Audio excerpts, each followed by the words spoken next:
Hey everybody, hope you're having a good day. It is Wednesday, which means it's time for work meetings, right? And last time, we started the last episode of Justice for All, which is... what was that? I think it was...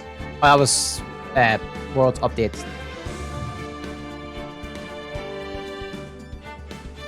Alright. Yeah, no, as I was saying, we started the final chapter of Farewell and Hermite. Maya got kidnapped, and instead of money, we have to continue. We have to get an acquittal of our defendant, Mad on Guard. Ezra has returned, and limited investigation. That is essentially it. Let us get back into Farewell, my turn right into the trial section. Yesterday was all about... Monday was all about the investigation. March 22nd, 9:47 a.m. District Court, Defendant Lobby, number 3.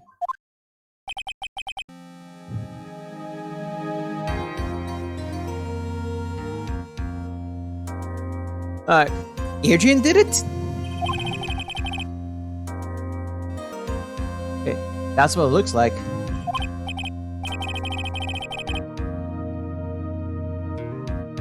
Something here. Dude, no way!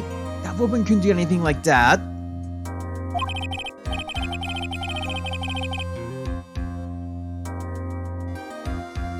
Okay. In court today, there will be a mountain of evidence that will implicate you.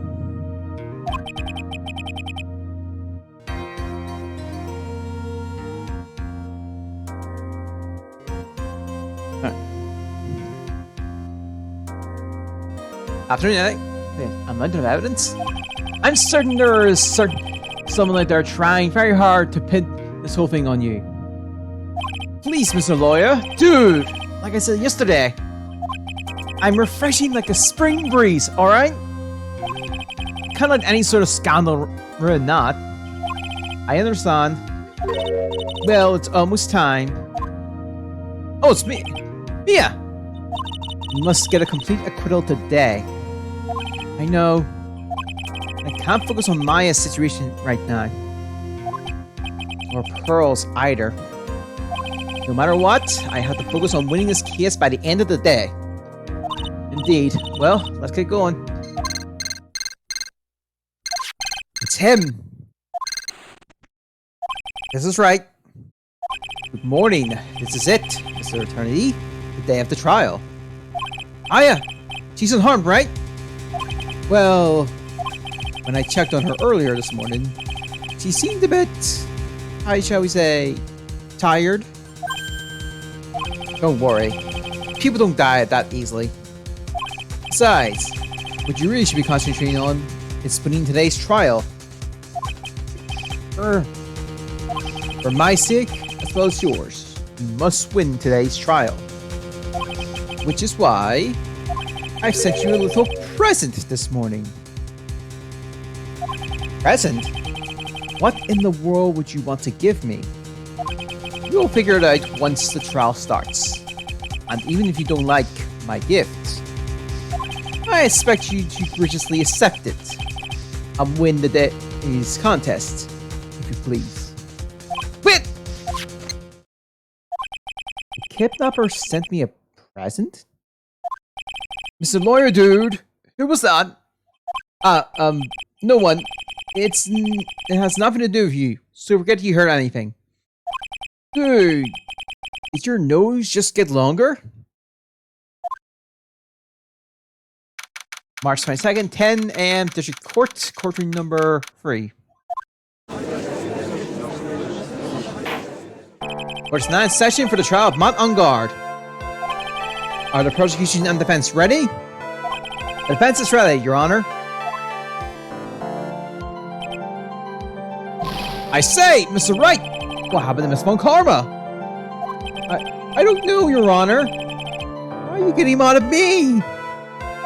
Your Honor, please be quiet, bailiff. Court is in session. You must tell me something. Please give a brief. Hi, Dan. What is it? I need to... Prosecutor von Karma has... This morning, Miss von Karma was shot by an unknown gunman. What? Shot?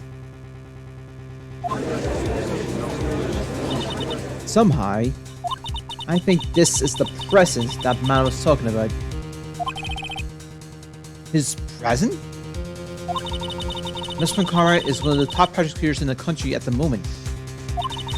If she were to disappear, it would be to your advantage. This is totally insane. Miss von Karma, is she alright? I don't have that answer. She's alive and in stable condition. That's good. Whew. You're... I thought he'd show up.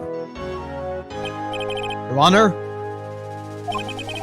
due to the circumstances, Miss Franziska von Karma cannot appear in court today. I, Miles Edgeworth, will be taking her place. The prosecution is ready. Naturally.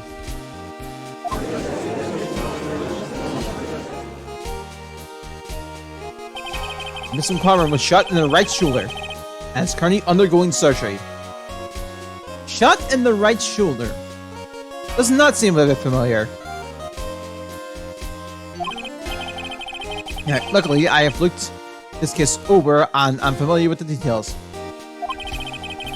The prosecution seeks to prove the guilt of Mr. Matt Ungard. The court acknowledges the prosecution. Right? I finally found the answer I was struggling for on my long journey this past year. By the time this case comes to an end, you too will know the answer. Now then, prosecution would like to call us first witness. Please bring Detective Gumshoe to the witness stand. Witness, your name and occupation. My name is Dick Gumshoe, sir. I'm a detective down at the Pinnacle. For now. For now? After this trial's over, I'm supposed to turn in my badge, sir. Detective Gumshoe.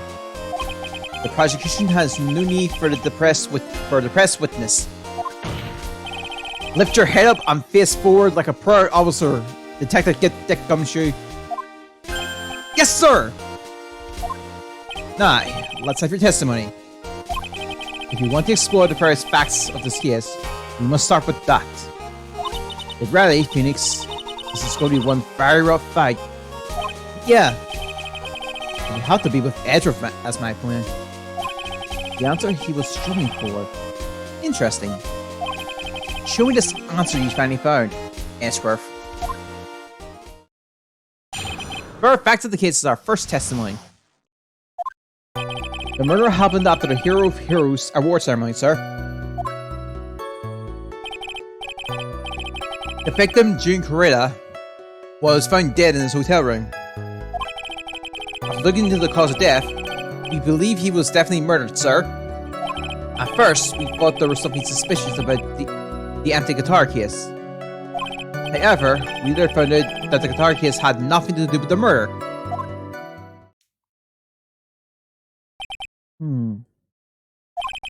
After the award ceremony ended, the victim was alone in his room. Yes, sir. Both the victim and the defendant went alone to the room, sir. I see. That's right. You may begin your cross-examination.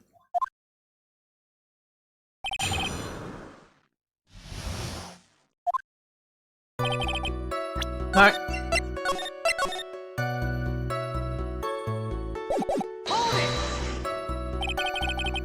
Would you please give us a brief timeline of what happened after the ceremony? Okay, pal. The ceremony started at 6 PM. It ended around 8 PM. Then there was a short break.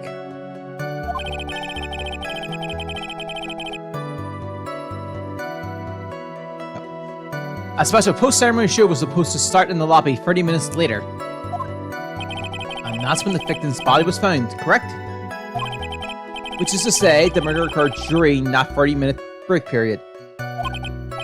Please continue with your testimony, Detective.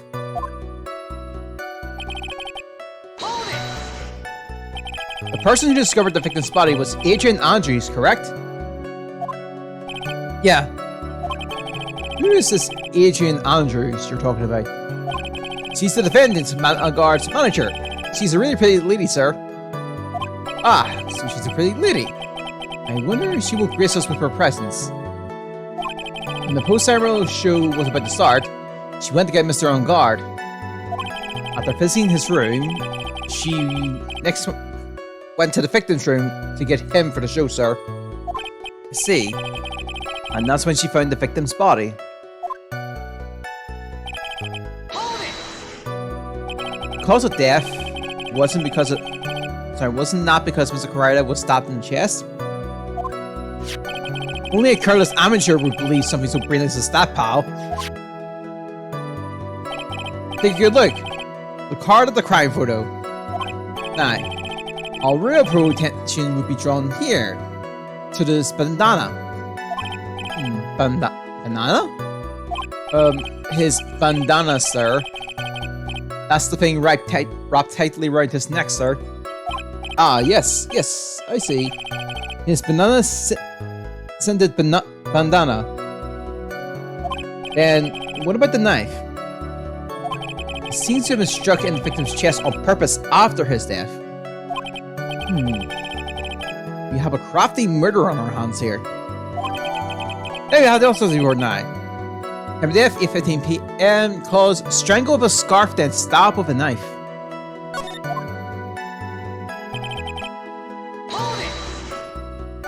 And why didn't you think, Don? Because it was empty, pal. The Diamond Ninja doesn't go anywhere without his bright red guitar. And we couldn't find it anywhere at the scene of the crime. Oh, then how about this theory? Vaughn really wanted the guitar and did the crime to get it. How's that? We follow that too, but... The only fingerprints on the guitar case were the victims. Only the victims, huh? I see. Ah, so much for my theory then. At least the judge tried. The case empty. There are some water with only on top of the lid. Bears Correa's footprints.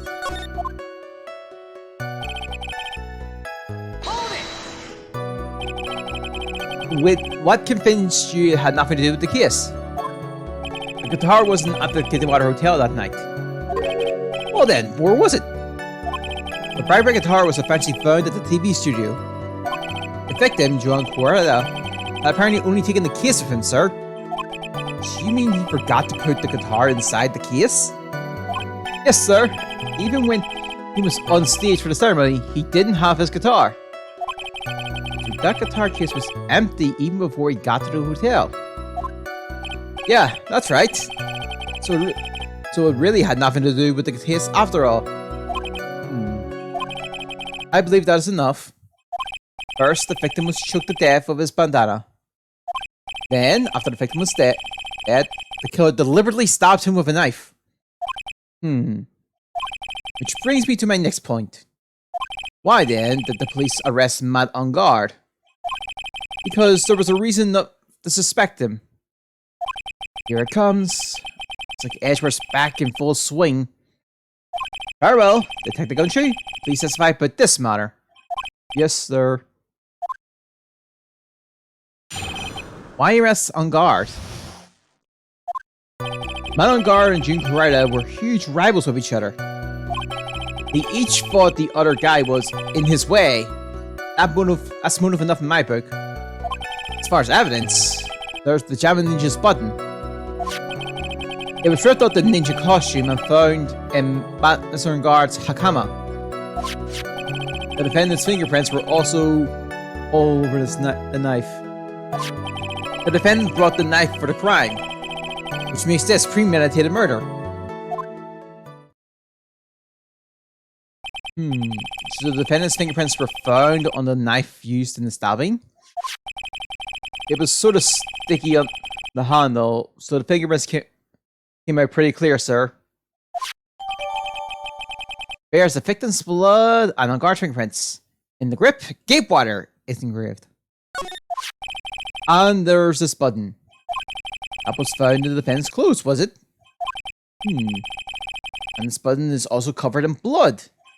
Yes, I mean, know that the blood on it is the victim, sir. What?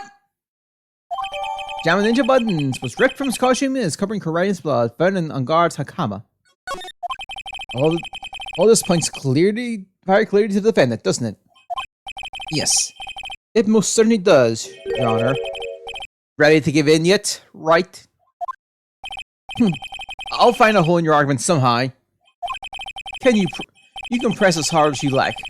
Just hurry up with your usual pointless questions.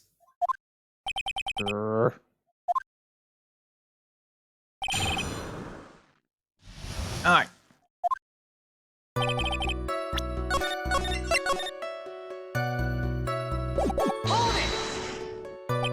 But in terms of popularity, Mr. Guard won, did he not? Yeah. But you know what's ironic, pal? June Kwan was always one step behind Mr. Guard in everything. This year it seems he finally caught up, ready for the big final showdown.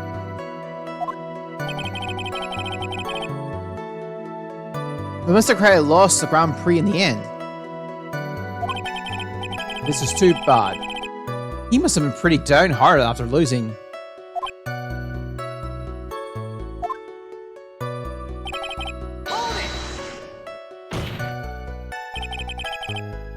Wait just 1 second here.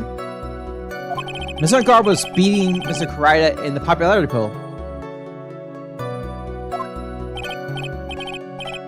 Well, yeah, I guess, but...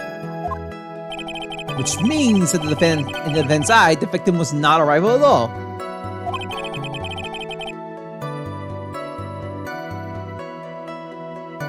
Okay. Which means he had no motive to kill at all. Yes, I quite agree. Well, detective, it's not, well, I guess if you put it that way, then yeah, the defendant would have had no motive.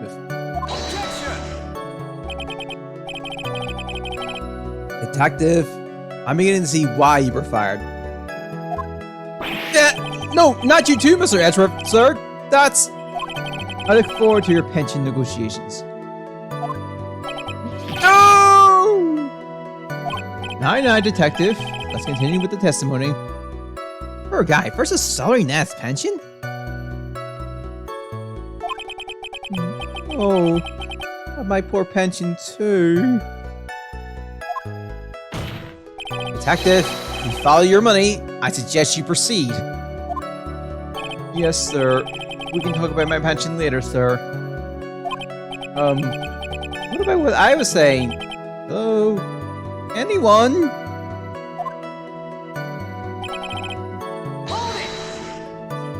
Do you have any proof that the button belonged to the victim?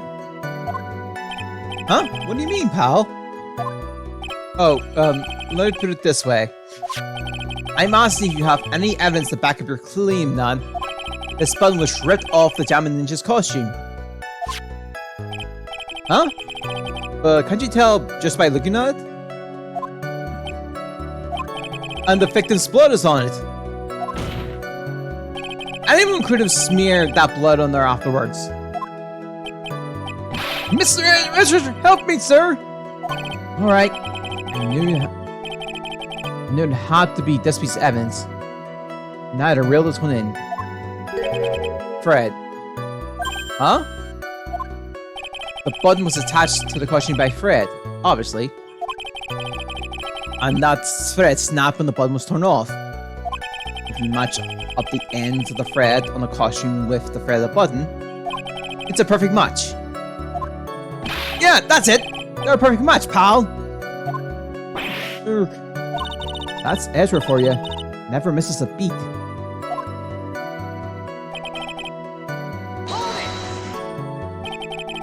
When was this button found? Pretty soon after the body was found.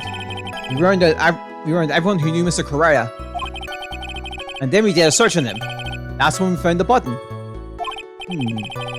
So it was almost immediately after the murder. The police didn't have the free time to lollygag and play tricks, unlike some people. Hey! What's you trying to say about me here?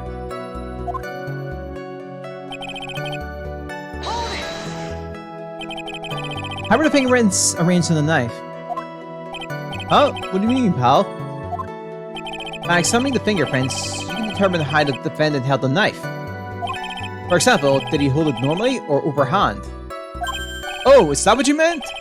Well, we didn't actually think of that. I can't believe the bump cleaning up this department. Hopeless. Were you paying attention to the testimony, right? The defendant's fingerprints were all over the knife. There was no way to determine how the knife was held at the moment of the murder.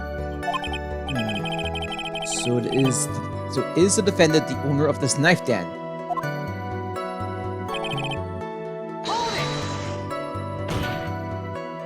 There's no way this was a premeditated murder, even if he brought the knife. Sorry, pal. This isn't some pocket knife. It doesn't fold, so it's not great for walking around with either. Ugh. Well, this is not good. If the prosecution can prove it was premeditated murder, we're done for. Phoenix, yes? There's something very interesting about what the detective said just now. Think carefully, before it's too late. A button covered in the victim's blood, and a knife of Ungar's fingerprints. Be grateful. If it just were more rash, he would have already pounded his gravel in closing. We're still in a world of trouble.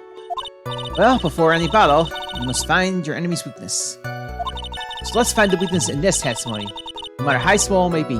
Okay, Phoenix? Also, I'm pretty sure I have figured this out. This knife. It's Gabe Waters. Wait a second. What? So the basis of your argument that this was a premeditated murder is simply that my client brought a knife beforehand. That's right, pal. The defendant did not buy this knife. Huh? Take a good look at the handle of this knife, and you'll see what I'm talking about. Huh? It has a Gapewater seal set into the handle. Gapewater? I think I've heard that name somewhere before. That's the name of the hotel! The Gapewater Hotel! Uh-oh. The murder knife was actually property of the hotel, which means this murder was not premeditated. Yes, that's very true. This is a very big... What is it, Mr. Edgeworth? I'm sorry, but the defense is simply too careless. What? I think whether the crime was premeditated or not has already been determined. How so? I admit this knife is hotel property. There is no one currently in the police force that is dumb enough to realize this. But I did not... Oh. Ouch. That is such a sick burn from Ezra. The question is... where did this knife come from? Why, that's obvious. It came from the victim. Mr. Coraida's room. Sorry, Your Honor, but that is incorrect. The victim ate a last meal before he was murdered. That being the case, I would like to draw the court's attention to what is on top of the table. It's a knife! There's a knife and a fork on the table! Then, Where in the world did this knife come from? If it pleases the court, I would like for us to recall the room of the defendant, Mr. Matt Angard. Especially what was on top of his table.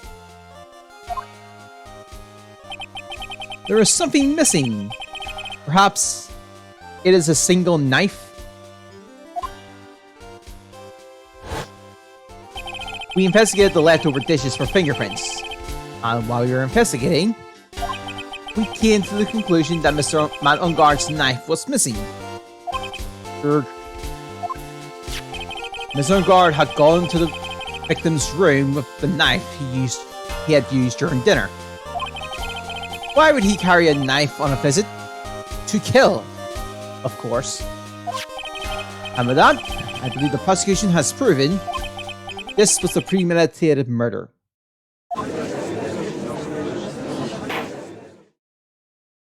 Amazing, Mr. Edgeworth. Absolutely brilliant. A brilliantly clear deduction. It seems like Edgeworth had this plan from the very beginning. This must be one of those traps. I just walked headlong into it. A murder weapon with fingerprints on a button with the victim's costume. There is quite a sizable amount of evidence here. I can safely say that any further deliberation is a waste of time, Your Honor. Although, I wouldn't mind if the defense were to present evidence not yet shown to the court. Evidence not yet shown? I think I know what he's pointing at. He means evidence that the court hasn't seen yet. In other words, new evidence. What does the defense have to say about this, Mr. Wright? Well, Phoenix, the judge is favoring the prosecution right now. The answer is something wrong here. That gavel of his will be ringing out the sound of our defeat. Mr. Wright, do you have some important and necessary to present the court? We'll try. There's one piece of evidence that catches my attention. Something that this court has yet to see. Is that right? I will say this one more time. I do not feel this trial needs to continue at all. However, I am giving you one chance, and only one. What the judge is saying, right, is don't try pulling one of your usual bluffs here. The mess is up. It's curtains for all of us. Oh yeah, it is one shot. You present one evidence and only one piece of evidence. And what is this important evidence that you must show to the court? Take that! This is a wine glass, is it not? Hey, it worked! It's not. Please look at the photo of the crime scene one more time. The scene is a mess because of the victim's struggle against his assailant. His face was broken, his makeup's all over the floor. There were all things that were at one point sitting on the top of the dresser. Well, yes, I see your point. However, this glass is sitting on top of the dresser is mysteriously untouched. The only thing that had not fallen over along with everything else is this wine glass. This piece of evidence is more than strange enough to warrant further consideration. Well, what do you all have to say? Well, yes, it is a little peculiar. Yes, isn't it? I thought it was. You can stop looking at me with those puppy legs of yours now. Mr. Edgeworth? What is it, Your Honor? Your opinion? You don't need my opinion. Because there is no special meaning to that glass. What? It's safe to say that the glass was set there after the crime took place. By the person who discovered the body, Adrian Andrews, for example. She could have easily been so shocked to see... Sorry, let's try again. She could have easily been so shocked that she set the glass down without thinking. That does sound very plausible, Mr. Wright. Did Miss Andrews really have set that glass down without thinking?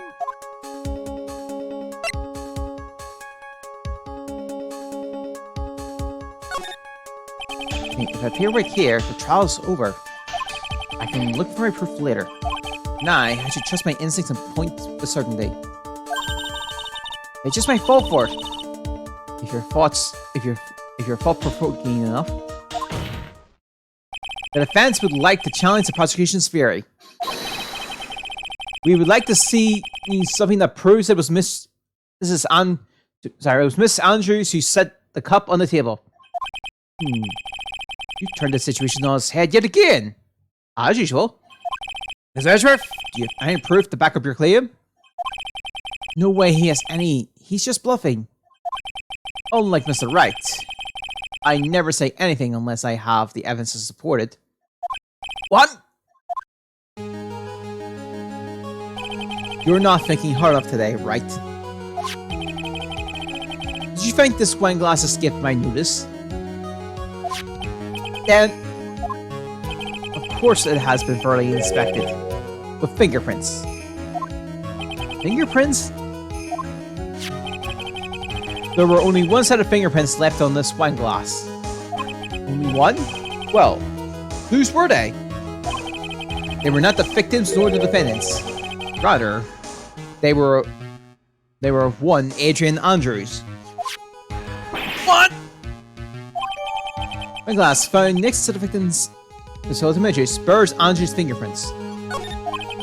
That is why I said that the person who discovered the body had left it there. And we're done here, Are we done here, Mr. Wright? I can't believe we fell into another trap. Miss Andrews was probably holding the glass when she went to see Mr. Corrida. But seeing his dead body, she was stunned and set the glass down on the dresser. What you just said made a lot of sense. Now do you see, right? You can't change any part of my scenario as it explains everything all too well.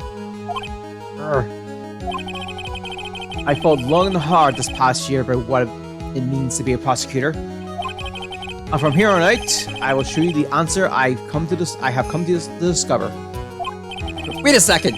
Mr. Edgeworth! I think the prosecution has provided enough evidence for me to enter my verdict.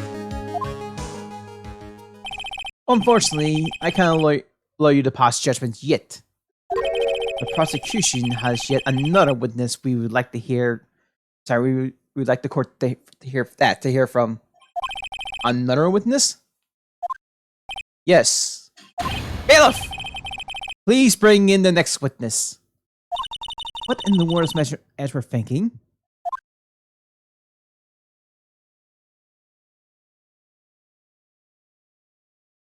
Now then, witness, please state your name and occupation.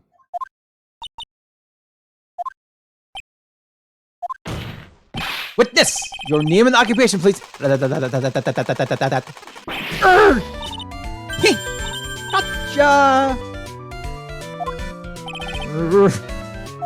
I wonder what happened to that calm composure he had earlier. Oh, edgy boy! It's been, what, a year since we last met, hasn't it? You should be more happy to see me! I saw the report of her testimony. Yeah, I saw the report of her testimony. But who knew that under that helmet, it was the Wicked Witch of the witness stand?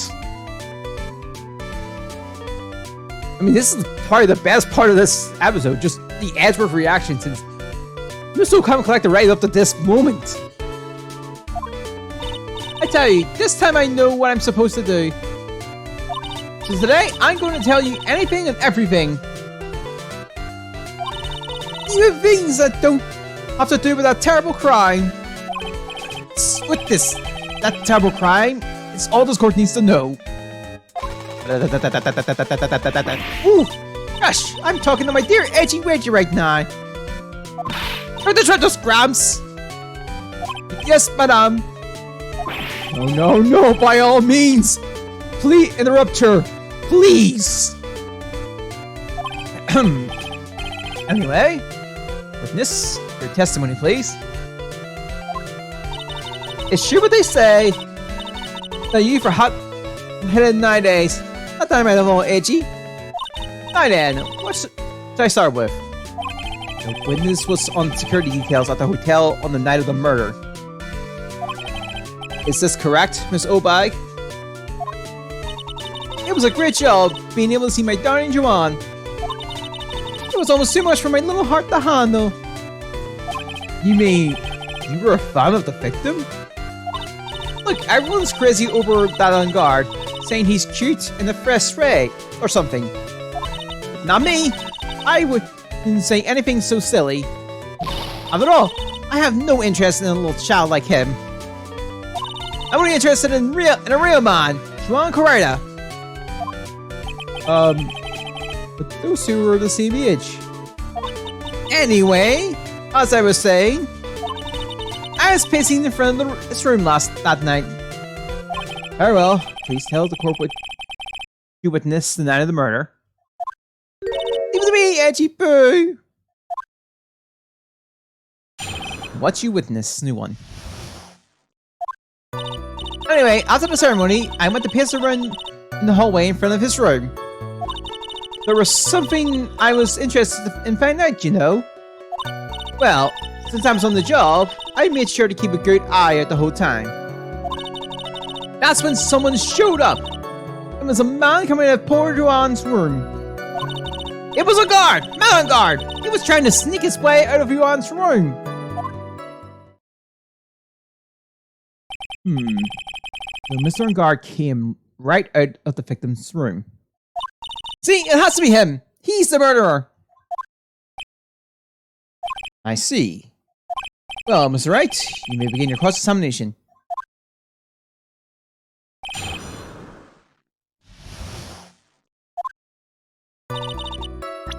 Alright.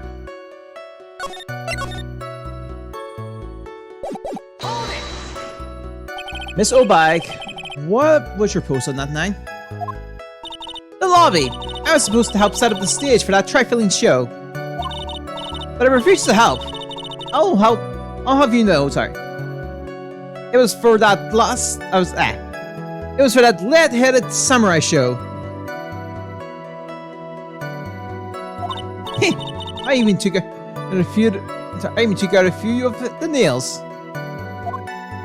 Maybe it was a good thing the show didn't go on.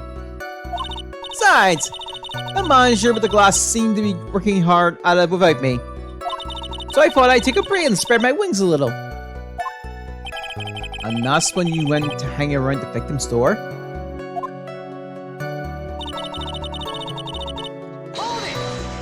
Alright. Something you were interested in? And just what was that?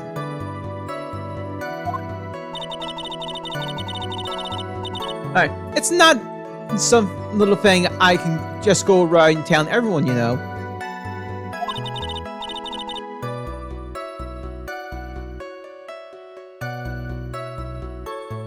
Alright, it's top secret between me and Juan.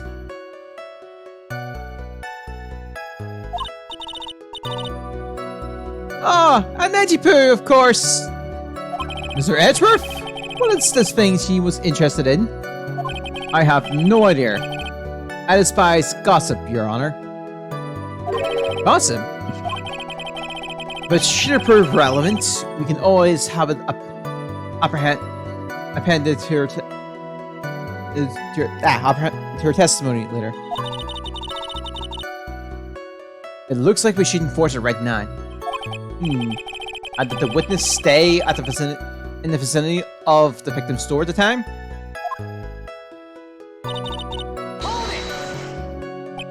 Oh, then what would you tell us Then would you tell us the number of people who went in Mr. Correa's room? I have no idea. I wasn't born so I could count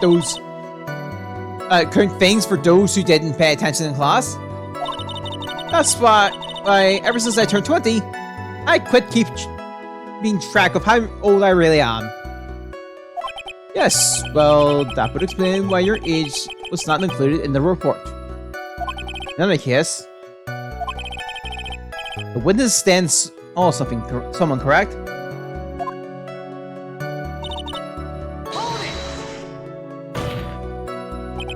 Who in the world was that? I'm not allowed to say. This sort of information has to be carefully guarded from the masses, Sonny. The man that came out of Joanne's room, it was... he... Oh, you're catching this? A comrade got shot in the shoulder, can't make it to the trial, Edgeworth was taken over. The man that came out of the room was... he was... Oh, then you missed the wicked quest of the witness stand moment. Yes, he was. Ah. Okay, so yeah, Edward from comrade shot by shoulder, not threatening.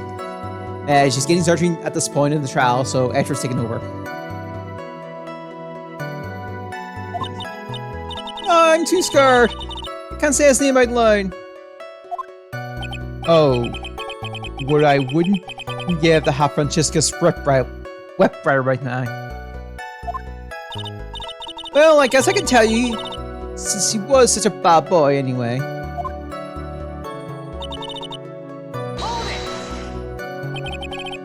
Okay. You saw my client? Are you sure about that? Yes, see. Really? Annoying brat! When I say I saw someone, I saw that person! Why do I get the sense of deja vu? Maybe to avoid a repeat of last year. I should delve into this a bit further. Ah. Actually, it's on I think it's on all consoles actually. PS4, Switch and stuff, and PC and all that. Can you tell the court about the man's clothes in more detail? What a troublesome man you are. Really? That says something like that matters. But it does. Actually, now I think I need to double check something.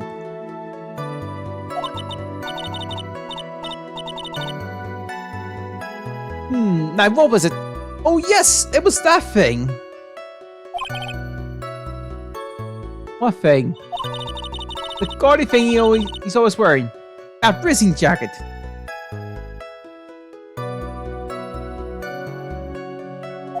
That's not up yet. He was wearing that at the detention center too. I was looking to see if the Apollo Trilogy's up for your shit, and it's still not. That thing's meant for nothing but seducing women out of their pantaloons. Men. Right. So, Mr. Wright, was this testimony now important or relevant in any way? What did I have to say? Of course it was important, Your Honor. Then perhaps you would like to point out what part of the that testimony was important. Don't you see, Edgeworth? Don't you see it, Edgeworth? Your Honor, I request that the witness say about the jacket that appeared in her testimony. I don't quite see where you're going with this, but alright, witness please. Oh well. I don't like to badmouth anyone without reason, but if I must... He was wearing his flashy red jacket. Honestly, it's all for show. Do you have anything to...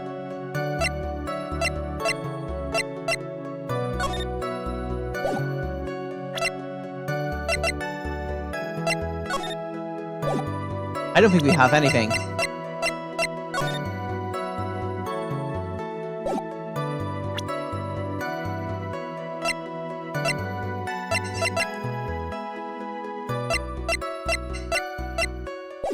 We'll press and say, are you sure the defendant was wearing a racing jacket? What do you think?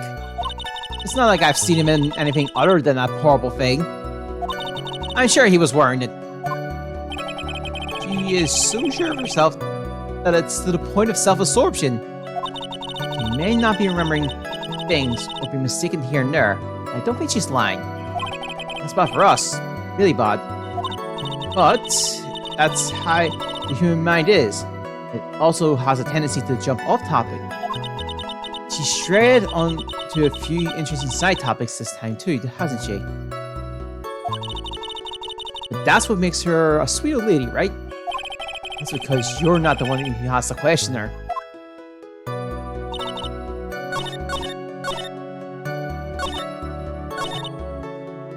I'm gonna save, but there's one thing I want to percent.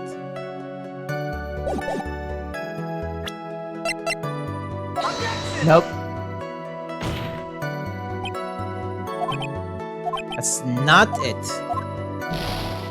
Wait. I think I had the wrong statement. Wait, no. That was the statement.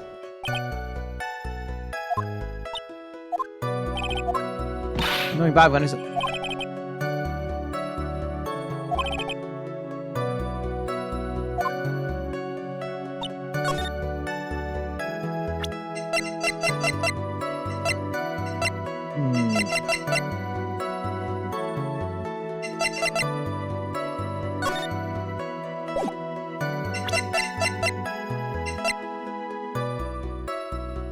Crap. I realized it. The freaking button! Miss Obag! What? Don't say my name for no reason! Do you happen to know... Sorry, do you know what this is? Ah, it's button number 2 on the Japanese costume. The one that knows that one. Now I know she's an obsessed fan. You identified it in a single glance. Give it here! Give it here! You'll give it to me? I'll punish you with this! Wow, she really is a die-hard fan to want a button covered in blood. This button was discovered in Mr. Ungard's body during a full body search. See? This button proves beyond a shadow of a doubt it was that rascal Ungard. It was caught in the mess of his Nickel Samurai's Hakama pants. See? And Ungard is the Nickel Samurai. Witness? Aye. It may be just me, and I do have an active imagination. But just now, didn't you say that the defendant, Matt Ungard, was wearing his usual racing jacket?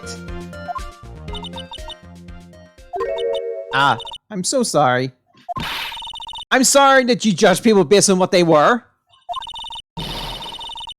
Oh no, I was at the start and then she went on the tangent again.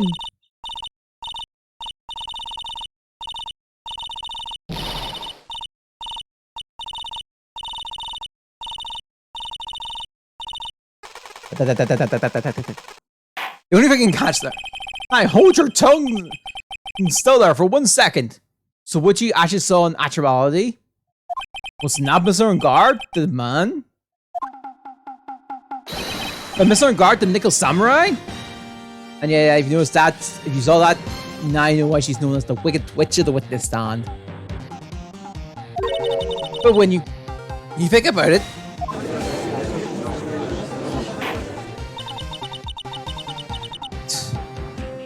they really wanted to see him anyway. It's Obag! This is a very important point we're talking about. Edgy Poo! Do you think so too? Well, it might be something worth considering. Just say it's important and agree with me for a change. Witness, think carefully and try to remember as much as you can before you testify. Alright, if you insist. I should be the one sighing, not you. Who I saw? Ungard. Yes, now I remember. The Nickel Samurai. That's right. It was the Nickel Samurai that I saw. Yep. It would have been convenient for him to wear his costume during the murder. He had to go to that post-ceremonial stage show right after the crime, you know. So he must have worn that Neko Samurai costume when he was stopping poor Joanne. Yeah. I remember this was the second time he's had to deal with her. I knew it. I knew you said he was hiding. I knew you say he was inside that costume. What? Did you think? Yeah. Did you think there could have been someone else inside that costume? Don't be a bad little boy. I'm thinking such rude things. But the possibilities does exist. Yeah. I remember Hedgehog has to deal with her like twice in one day. On 2 separate occasions. Ah, youngins today. I told you there was no way it was anyone else. But then again, I'm just referring to the Edgeworth game, so not much later down the line. How did you know that? How do you know that? Because I said...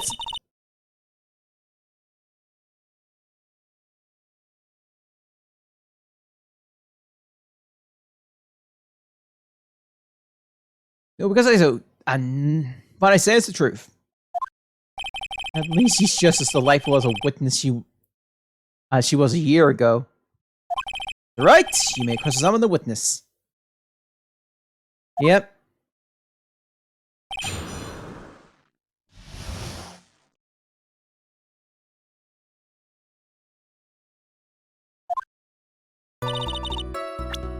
Alright. Hey, I'm actually double checking something. Oh, it's actually not that dear. Okay. Oh, never mind.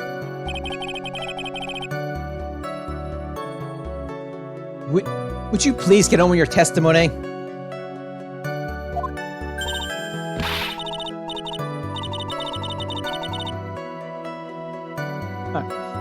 Watch your young shaman. What sort of tone is that to take with an elder? My youthfulness isn't what it used to be, so you should forgive me for everything. But if you keep on barking at me like that, I'll start singing at the top of my lungs. What? A striking figure by the sea, standing all alone is he? He's the Nickel Samurai? He's actually singing. Someone help my poor ears. Yes, can you please do something about this racket? Witness, I'll give you a piece of gum later if you be good to stick to just the fact. Okay! You promise, right? Right. I'll be sending you the bill for the chewing gum to your office at a later date. Remind me to send you a thank you note later too, Edgeworth. Oh, chum.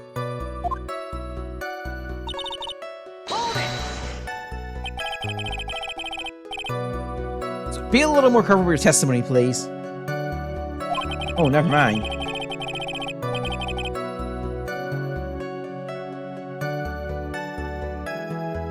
Not too long ago, you said he was wearing a racing jacket. And now he's not. Not too long ago? Then let me ask you this. When you were itty bitty, what was your grand dream? Huh? What did you want to be when you grew up, whippersnapper? My dream, huh? Well, I wanted to be I wanted to be Judge Wagner, hero of the public court. So what? See? And look at what you are now. You're not Judge Wagner, are you? Are you? Well, what I said earlier, who puts any weight into things like that? The die is everything. I can't be held responsible for the past. Since when did court become theatric over testimonies? All that matters is that man was inside the costume. Isn't that enough? Oh, I actually got the trophy before that. Oh, right, because you need to press this statement for that trophy. Why would that be? That way, no one could see his face, of course. but there's still no advantage for him that I can see. In fact, you would think the costume would make him stand out all the more. You're such an annoying child, you know that? You disagree with everything I say. Isn't that what you're always doing to me? My god! Maybe it was more troublesome for him to change in and out of his costume.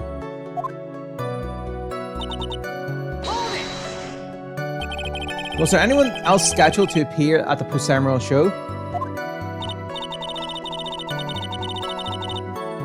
Well, all the contestants were supposed to go on stage in a friendly gesture thing.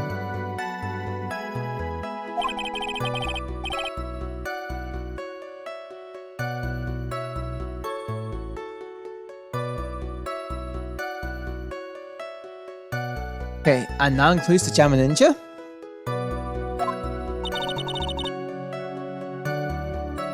Okay, of course it included him. That's why when Mr. Ungar came out of Deirdre John's room, I didn't give it a second thought.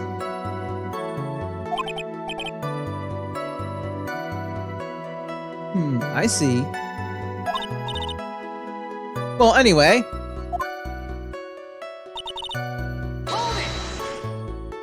So let me ask you one last time.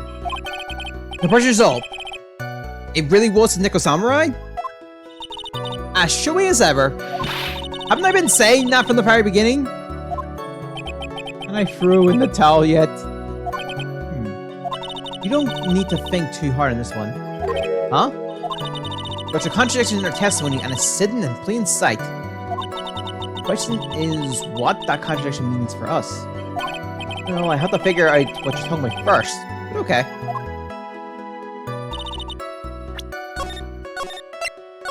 Oh.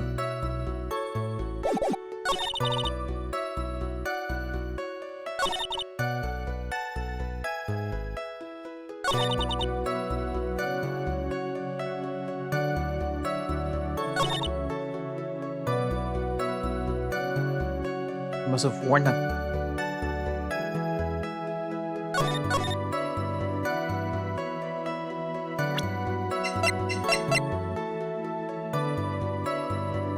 Wait, hold on.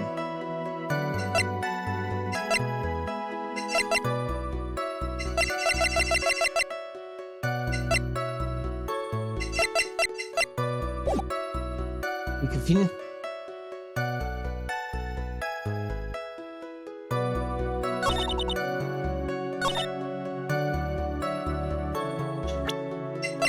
Right. Nope. I thought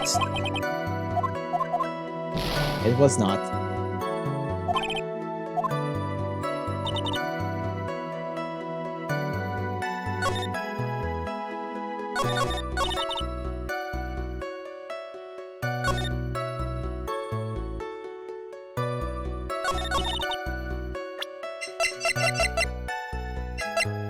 Wait, no. So. That's what I'm trying to remember.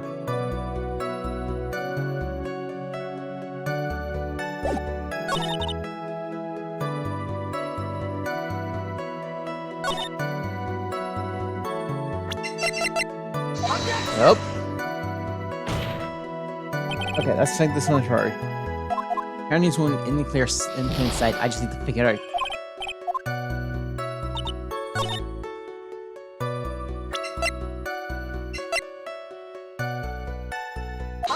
The freaking knife!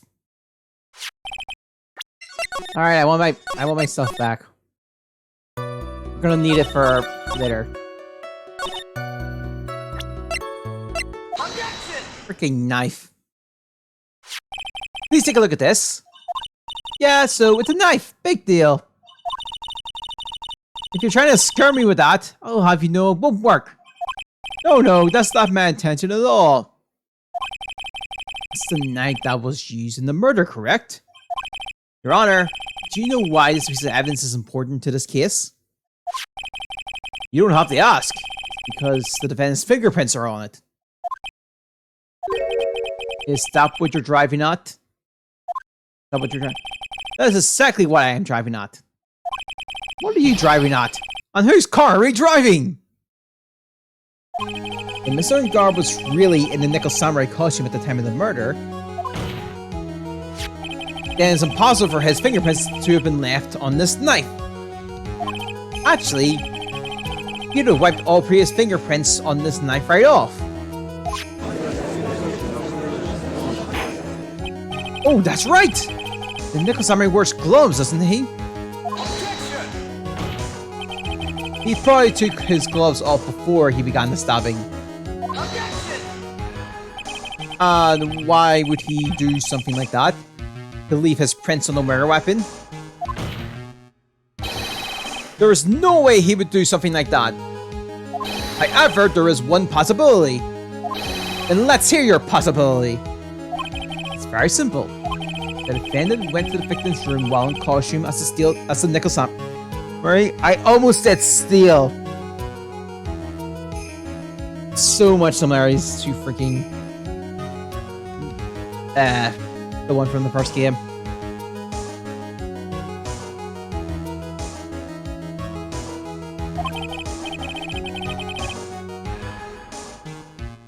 Okay. At that time, the defendant had no intent to murder.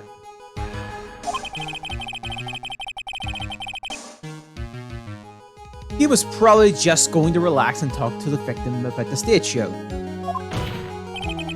Which is why he took his gloves off. The murder still did take place. It's well known that there was bad blood between the defendant and the victim. Yes, I have heard that before. Well, Mr. Wright, what do you have to say about Mr. Escher's theory? So let me get this straight. Escher's theory goes like this. When the defendant went to the victim's room, he had no intention of killing him. Now, up to this point... Oh? Are there any problems with his theory? I'm gonna save, because now we actually are on the roll. Do it one more time. I think I need a little more time on this.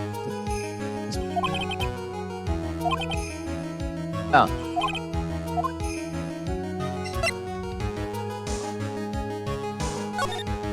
Let's try it. The theory contradicts something in the earlier testimony. What are you babbling about? Now, for argument's sake, let's suppose Mr. Guard was the killer. If that's the case, I think it's impossible for the killer to have gone to the victim's room without intent.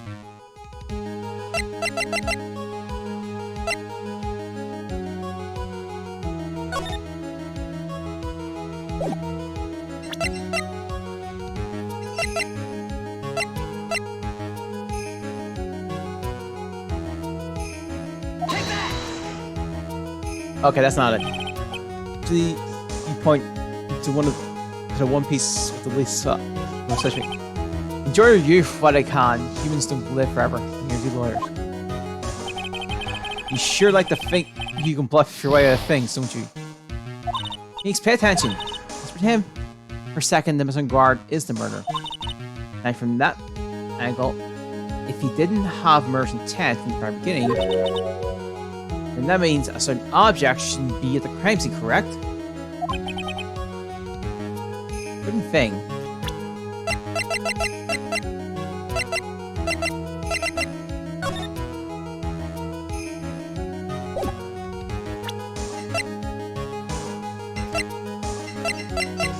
Do we have it?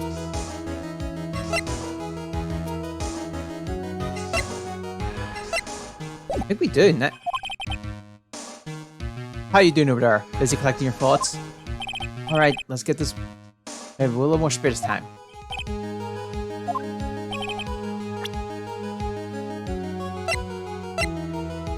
Take that! It's the freaking knife! Again!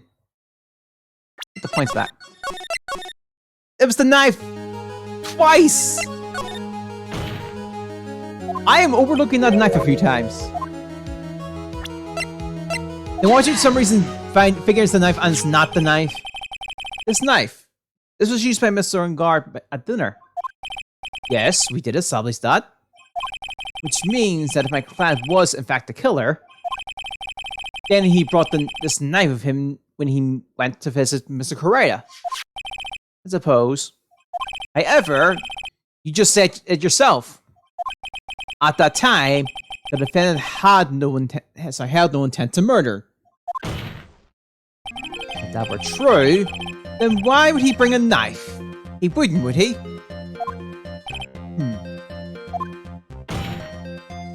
Which means, Mr. Edgeworth, your theory was flawed from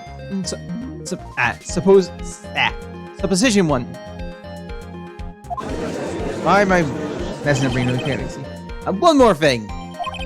If the murderer was wearing the costume at the time of the murder, then there should be marks left on the knife. Which means the defendant's fingerprints shouldn't be all over like bees on a hat. And that brings me to my final point. This knife was planted by the real killer to hide their identity and mislead us. But order, I say! Order in the court!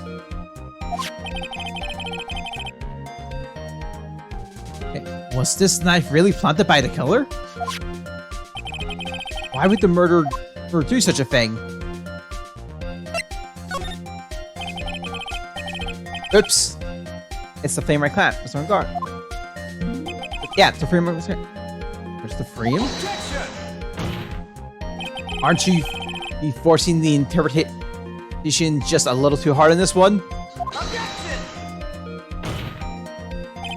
But we just established that the witness saw the nickel samurai in costume. And if that were true, then there shouldn't be a single fingerprint on this knife. Witness! Looks like I made your life a tiny bit more difficult, huh, Ichipu? Witness, did you or did you not really see the nickel samurai? Well, I guess at first I might have forgotten, but... Are you saying you mixed up Mr. Garb with the nickel samurai, his character on TV? But I mean, I can't really do anything about that now. Look, I was waiting around in front of the doors because, well, I wasn't waiting around for the nickel samurai. That's for sure. She wasn't waiting for the nickel samurai? Alright then. Who were you waiting around for then? That's top secret to anyone outside of security. I have a feeling that you were waiting for Mr. Jun Correa. Am I correct, witness? The way you think, you're a sad amateur with a terrible case of near sightlessness. And in this amateur? Me? What am I an amateur of? So Obag was swinging around in front of the victim's room.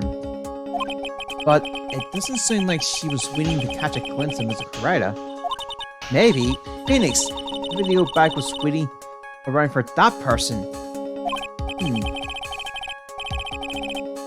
If it's who I think Mia is thinking of, it's certainly a possibility. Worth saving. Miss Obag, you were waiting for this person to come out of the victim's room, weren't you?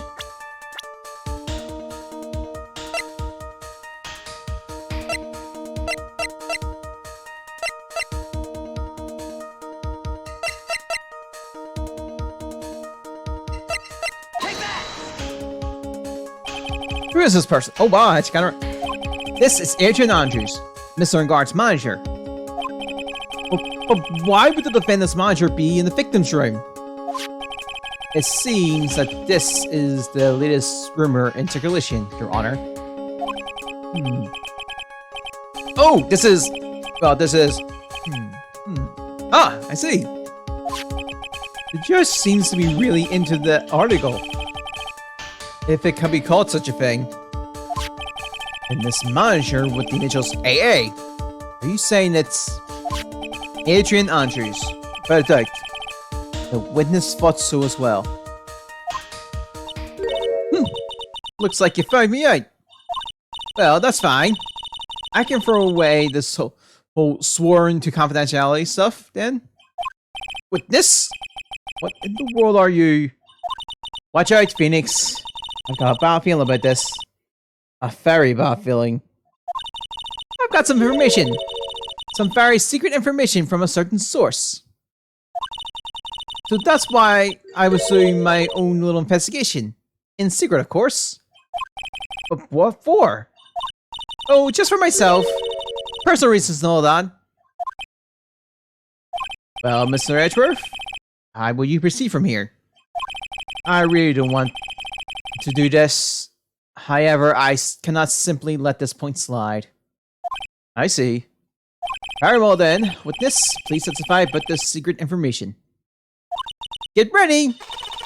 This is going to take the winds out of your youngins. I'm sure we're all capable of handling this. Really? It's not like we're 10 years old. Secret information, this last one. I think this will be her last testimony in this one. Dalangar was one evil man! He thought he could ruin poor Juan by causing a huge scandal. So to do that, he sent his own manager to get in close with Juan. I cannot condone such dirty tricks, so I took action. Oh. Yeah. Oh, and this is top secret, you got that? No one else but you and me know yet, okay?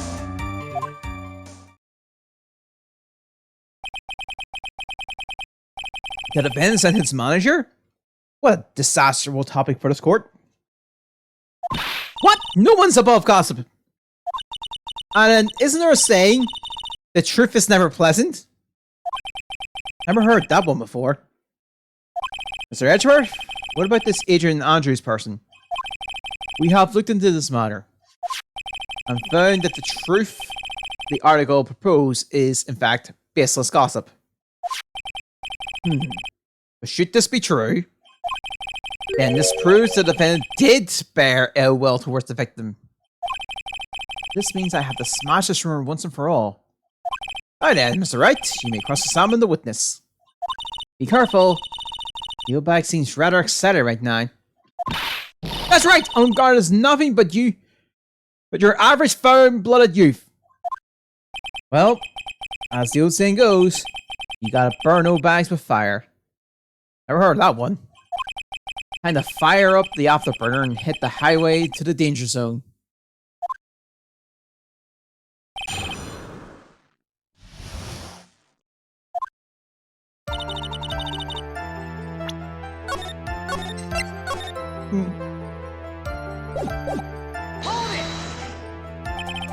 Okay, you can't say something like that without proof. That's just slander.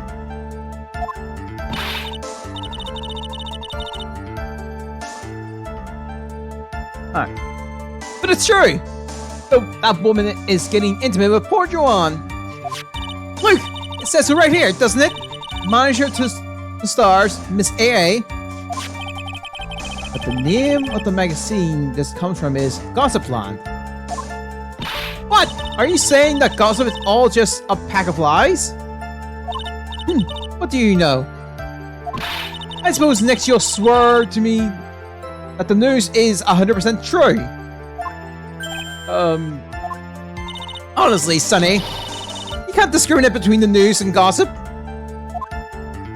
Yes, discrimination is bad, Mr. Wright.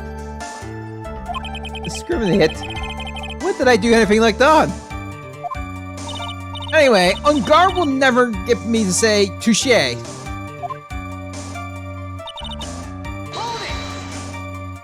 A scandal? What do you mean by that? You're a dim-witted one, aren't you? I can't believe you don't know what a scandal is. Honestly, what are they teaching kids in middle school these days? Oh no, I wasn't asking what the word scandal means. Even I know that much.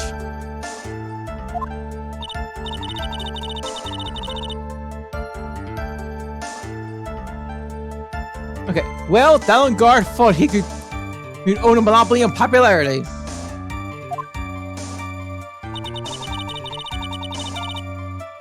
Oh crap.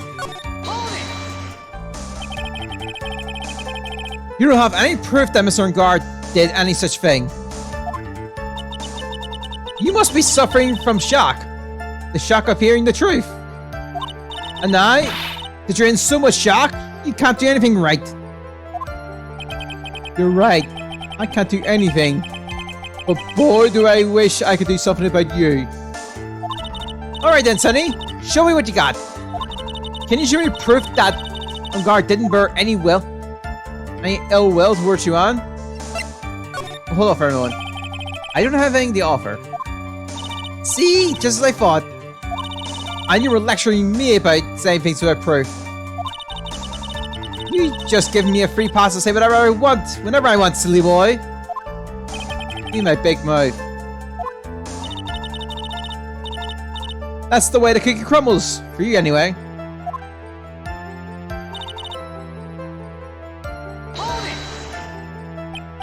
So what do you mean by I took action? Like I said, like I already told you. I was lying in wait close to the crime scene. Once that slimy woman came out of Joanne's room, I was going to capture her and teach her a good lesson. Something you youngins need. You were going to teach her a good lesson? I was going to make her eat the damn using beams of my ray gun. Like this. No, stop. Well, it was too bad that one and didn't come through the door that night.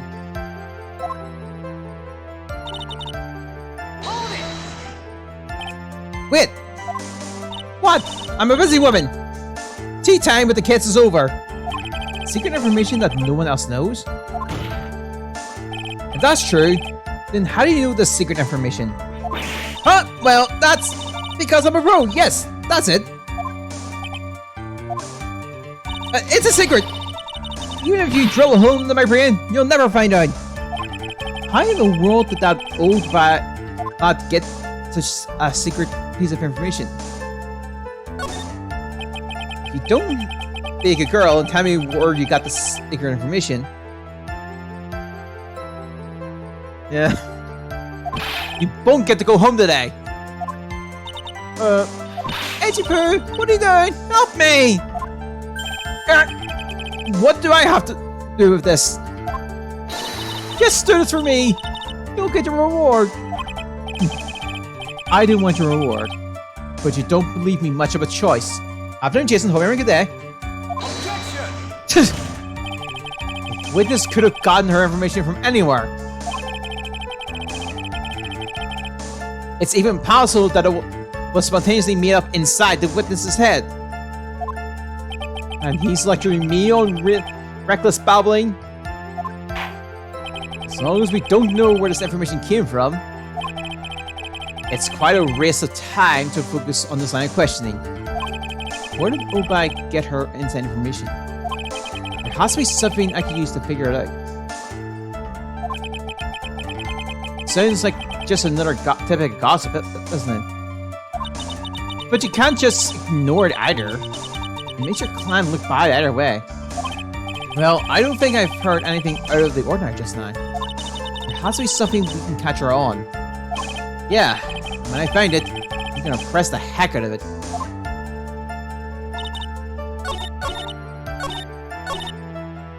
Oh, why think I know what I meant to do? We pressed?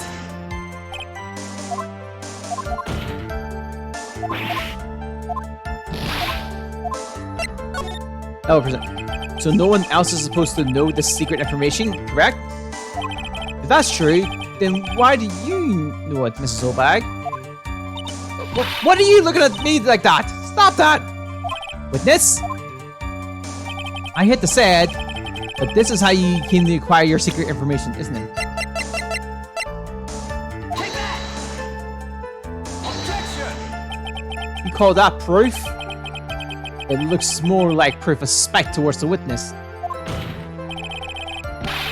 If you have nothing to back up your claim, then there's no more valid than gossip. Objection sustained. Witness, please feel free to ignore the defense's gesture of ill will and continue. Okay, see? Nothing. Get me down. Great. That did nothing but see. Send me back a few minutes of my life.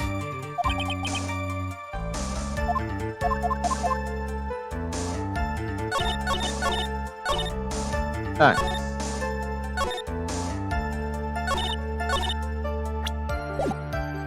Let's try something else. We'll try a person from a different angle.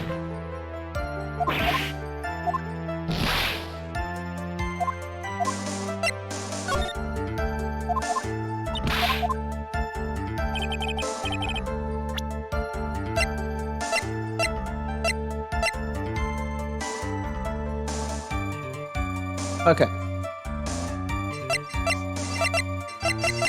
Take that! Damn. Well, there's it. Hold it! I'd rather keep as much gauge to the con because I don't know how much damage we'll take later down the line with the Psylocke. Take that! Investigative photographer. Not a heart.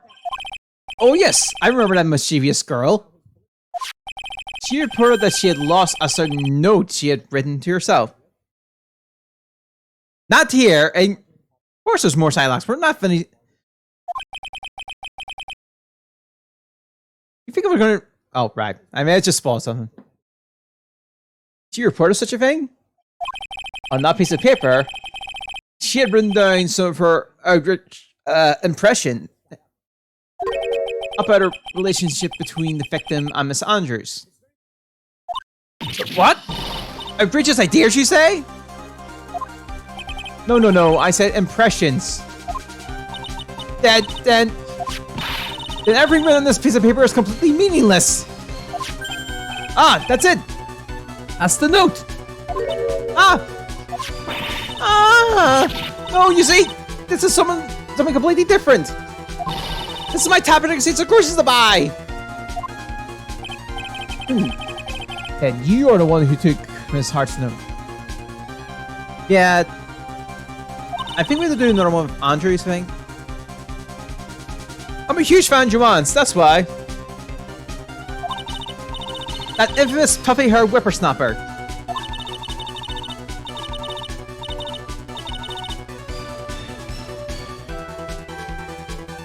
Alright. She's working with that evil on guard. She said so herself. On guard, I'm his psychic. She was so happy, smiling like a silly duck.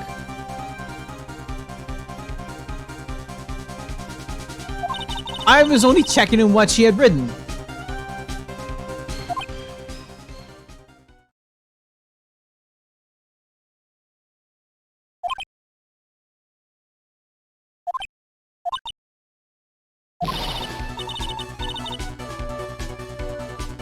Jeeper, you believe me, don't you?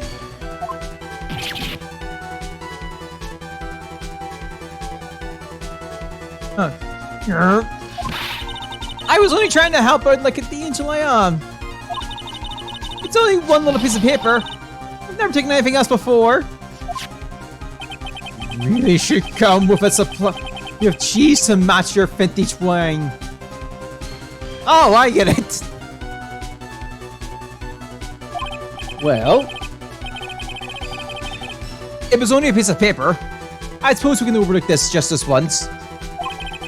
It looks like she's really sorry. Did I forgive her? I'm gonna pile on more pressure. And let up on her now, she'll get away. I have to find some way to inflict a deafening blow to the prosecution. Witness, you said that the only thing you saw was that note. Is that correct? So, why don't you listen more carefully, you annoying brat? I saved this piece of paper from the terrible, lonely trash can, that's all. You're lying, damn it! And I can prove it. Are you putting my credibility under scrutiny again? So bag. I don't believe that the notes were the only thing you stole that night.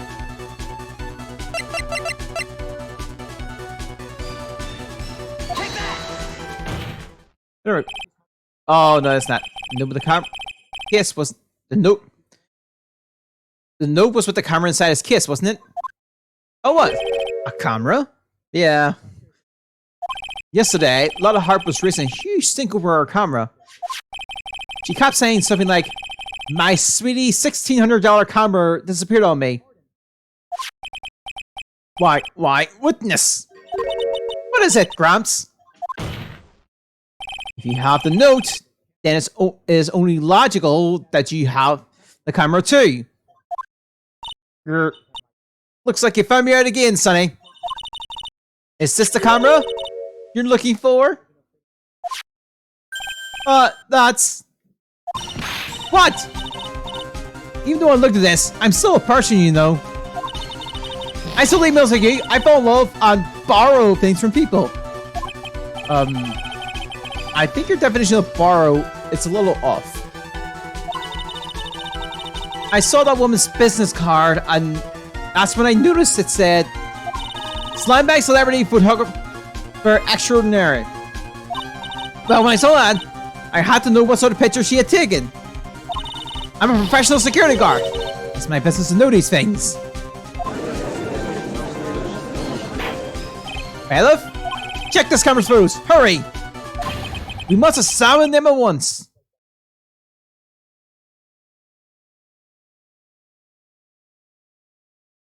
Well, Mr. Edgeworth, what do we have? There's only one photo that seems to be relevant to this case.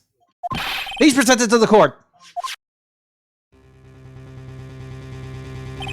This is the Nickel Samurai. See, I told you! That's the guy I saw. Yeah. This proves that the witness was not lying earlier about the slaughter. That photo taken in the hallway right after the murder. What does this all mean, Mr. Edgeworth? This photo by itself does not prove that the person is a defendant, however. In his own confession, Matt Ungar clearly stated that at the time of the murder, he was still in his Nickel Samurai costume. If that is the case, then this Nickel Samurai is the defendant. Why did it come to this? I think this brings us to an end. We have examined every piece of evidence thoroughly. Final comment, Mr. Wright? Comments, Mr. Wright? The court will consider them before we close. You agree that this photo is decisive evidence against your clan?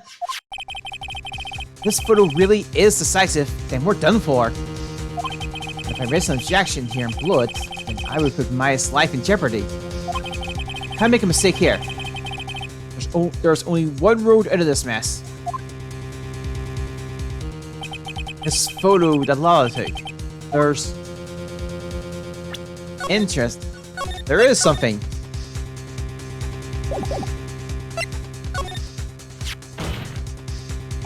There's something strange with this photo. I knew this was coming right. Your thoughts, Mr. Edgeworth? I think we can all agree that there is nothing wrong with this photo. There's no way for the defense to debunk this photo, even with a bunker buster. Debunk with a bunker buster? Is that what you're planning to do, Mr. Wright? Anyway, please look at the photo one more time. If you really believe you can honestly find something wrong with this photo, then you should only need one chance, correct? Well, I have to find something wrong with this photo. I can't let this chance go by. Where in the heck does she take this photo from anyway? It's all out of focus. Why can't she take a good shot, especially when it counts? Now then, let's hear your objection. It's a full one. Where in this photo? One of this photo is strange. Look at the fate. Take that! I would like to direct the court's attention to this one area right here. What are you pointing to? His ankles? If you could see this person's ankles, then that would be one thing. However, you can't. And what does that mean? The costume picture in this photo could not have been Mr. On Guard. What is the meaning of this? Objection! I wonder if you would care to elaborate. With actual facts, that is. Let's take a look at the Nickel Samurai's poster. Please pay particular attention to the area around the bottom of the hakama. His socks! You can see his socks! Exactly. However, in this photo, the Nickel Samurai is clearly holding his hakama up just to walk.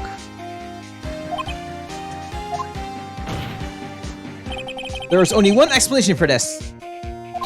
The person inside this costume is clearly shorter than the defendant.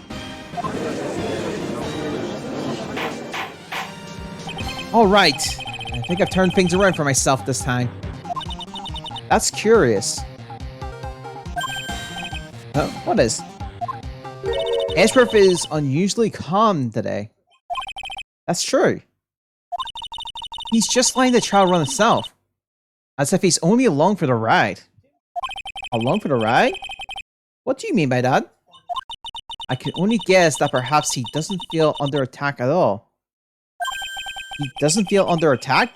Then I haven't damaged this case at all. Mr. Edgeworth? Where does this leave us?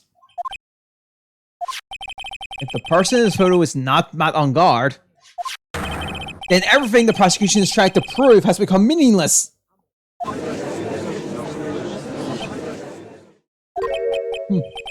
I figured it would come to this. What? Right? I have something I want to ask you. I think you have proven that the person inside this costume is not Matt on guard. In that case, who is this photo a photo of?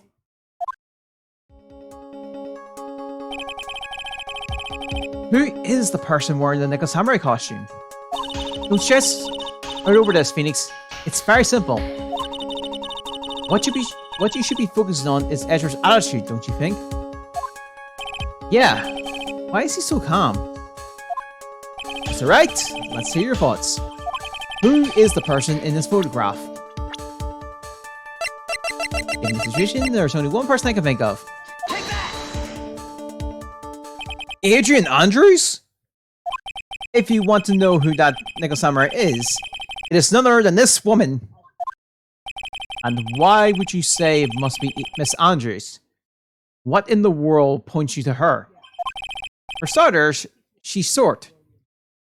And she can freely move in and out of Miss Ungard's room. Finally, she had dinner with Miss Ungard that night. And how does this all add up?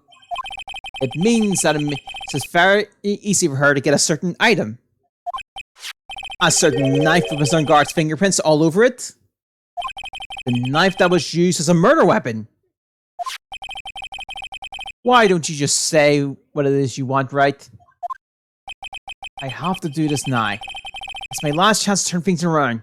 The defendant moves to indict Miss Adrian Andrews in the murder of Joanne Corrida. It was Miss Andrews who tried to frame the defendant for the crime.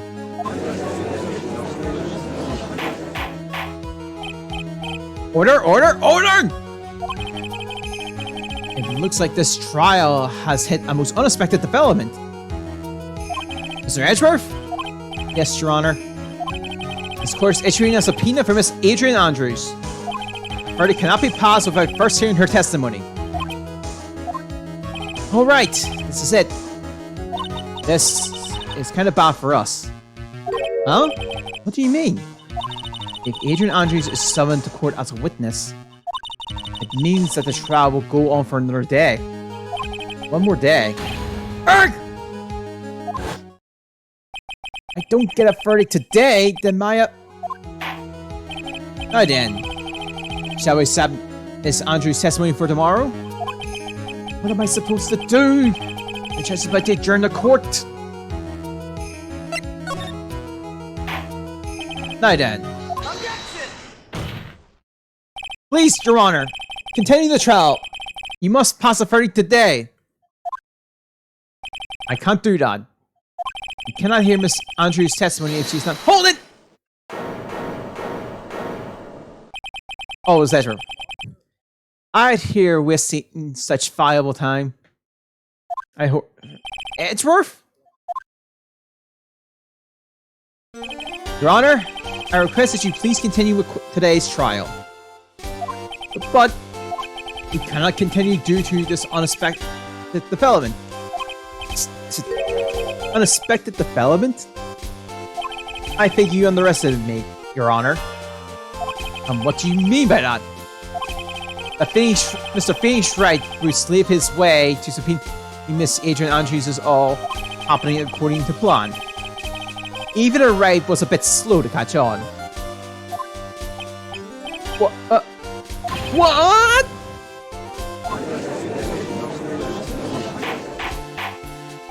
What is the meaning of your statement, Mr. Edgeworth? Miss Adrian Andrews is currently waiting in the prosecution's lobby. She is the next witness. Everything? Everything was planned in advance by that man? Somehow, I knew there was no way Edgeworth would overlook Miss Andrews. Looks like this battle is far from over. Exactly. Very well. We will call the next witness. However, before we proceed, we should take a 10-minute recess. Please prepare your witness in that time, Mr. Edgeworth. The court will now take a 10-minute recess.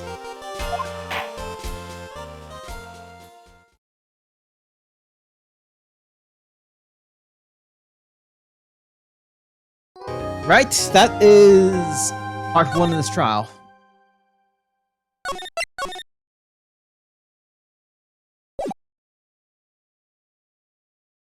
March 22nd, 2:14 p.m. District Court Defendant Lobby number 3. Dude, I can't believe that Adrian— No way! Not cool and collected Adrian Andrews! She is your manager. It would have been very easy for her to pull this off. The only person who had easy access to the knife you used at dinner was, well, her.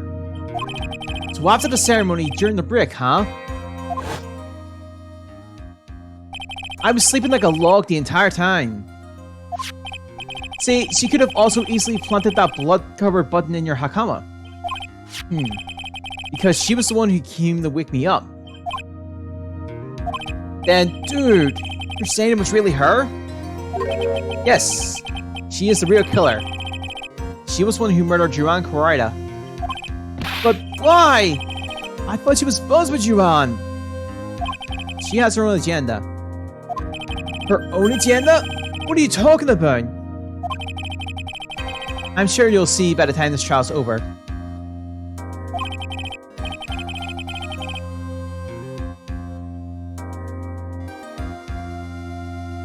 Okay. It'll be alright. I'll get you acquitted by the end of the day.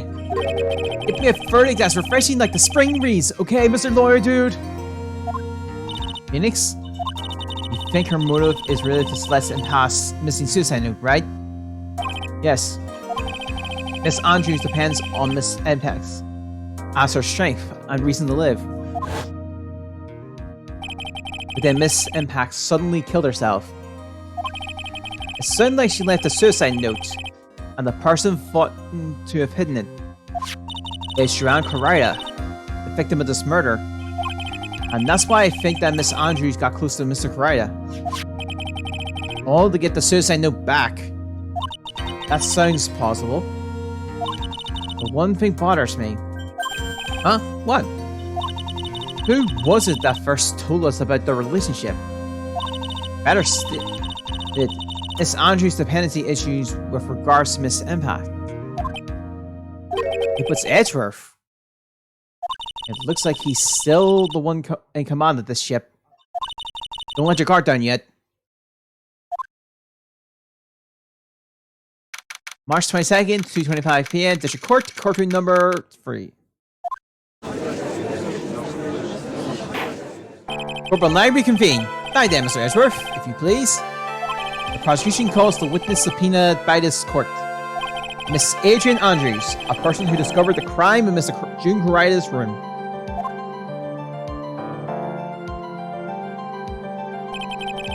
What is your occupation?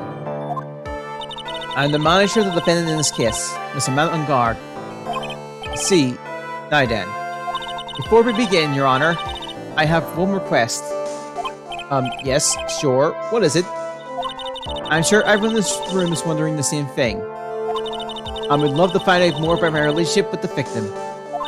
After all, it was the topic of a certain weekly magazine recently. No, I have no idea what you mean. I've never even heard of Gospelon. Judge was ever a prosecuting witness. He did all my work for me. Anyway, I was wondering if you could please tell us about your relationship with the victim. Yes, I was seeing Mr. Kurita. I was also aware of the rivalry that existed between Matt and Yuan. But this is a private matter between Yuan and myself. So it was a fry and bait matter? Or was it a bait and fry? Reminds me of fishing. But I didn't kill him. No one is accusing you of that. I think there's someone who would beg to differ. I think we all understand your relationship with the victim now, Miss Andrews. Very well, then, witness, please testify to the court about what happened when you discovered the murder that had taken place. When I found the bodies in the testimony. It was time for the show to start. I went and get Matt from his room. After that, I went to Juan's room. And there was his dead body. I was in shock. What I saw was, naturally, the exact same scene as in the crime scene photo. I felt as though I was about to faint, but I poured myself a glass of juice. You poured yourself a glass of juice? Yes, Sally, I didn't remember not to touch things at the scene of the crime. And I disturbed the crime scene by moving this one thing. And that's when the fingerprints on the wine glass was made, Your Honor. I see. Well, Mr. Wright, you may cross-examine with the witness. Phoenix? She is one cool and collected customer. And she has the brains to match. Yes, I know. In order to catch a person like her, you have to avoid head-on confrontation. You should just disrupt her pacing. Disrupt her pacing? She's the type of woman who is easily thrown off by things inconsistent with her thinking. And you have to attack when she least suspects it. The instant you let up on your offense is the instant this trial is over. Understand?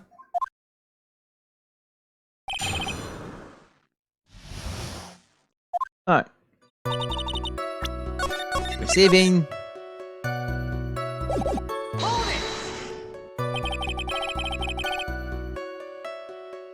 Okay. What was Mr. Guard doing at the time? He was taking a nap.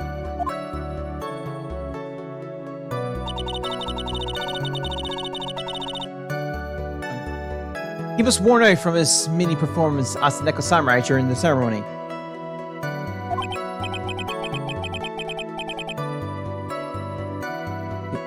Mr. Guard did say he was taking a nap. Then I guess you could say it could not have been taken out of his room, yes? Excuse me, Ed? What are you... Objection! Right, I thought years of school would have taught you how to construct a sentence. You can't make a sensible sentence with a subject, then I'll make one for you. Watch. Did you, Miss Andrews, remove Mr. Guard's knife from his room? No. Subject, verb, object. Right? Did you skip basic grammar? The witness may continue.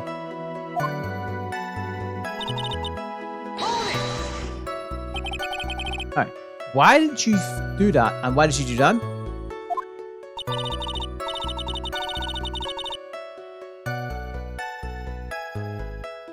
Okay. As a friendly gesture, Juan was to make an appearance with the other heroes. So the show was supposed to be a show of friendship, huh? That's a little pressure. Is that the only reason? I beg your pardon? What are you implying? You had a certain goal in mind when you started to get close to him, correct? So perhaps you had a more personal matter to discuss with the victim? Sorry, but I didn't have any such intent in mind at the time. I can't get her to talk without a strong piece of evidence, I guess. May we continue now? Witness, what did you see when you got to this room?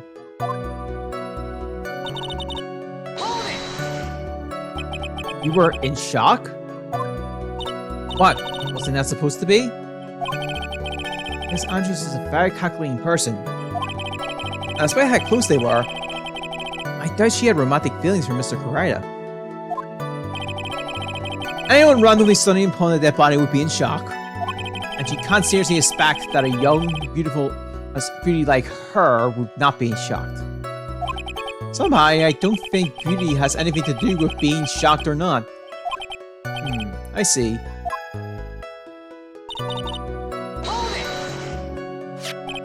This is the photo you're referring to, correct?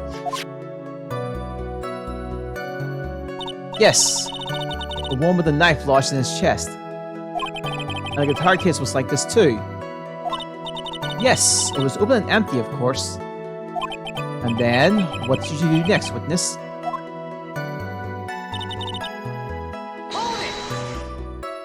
Juice? Yes, there was a bottle of tomato juice on the table, so I helped myself. But why didn't you drink any of it? Did you? Huh? There was no lip marks left on this wine glass to suggest that anyone drank from it. I wasn't feeling terribly great, so I set the glass down without drinking it. Miss Andrews, I would like to confirm with you one more time. When you discovered the dead body of Juan Kurita, were you in great shock? So you were in great shock.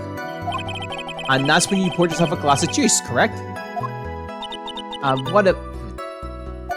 My mind really was a complete blank at the time. Your mind was a complete blank? I didn't think that was possible for you. Aren't you rude today? I was so dazed that I made one careless mistake. That's one thing. That one thing. What one thing? Never mind. It's no big deal. What was she starting to say just now?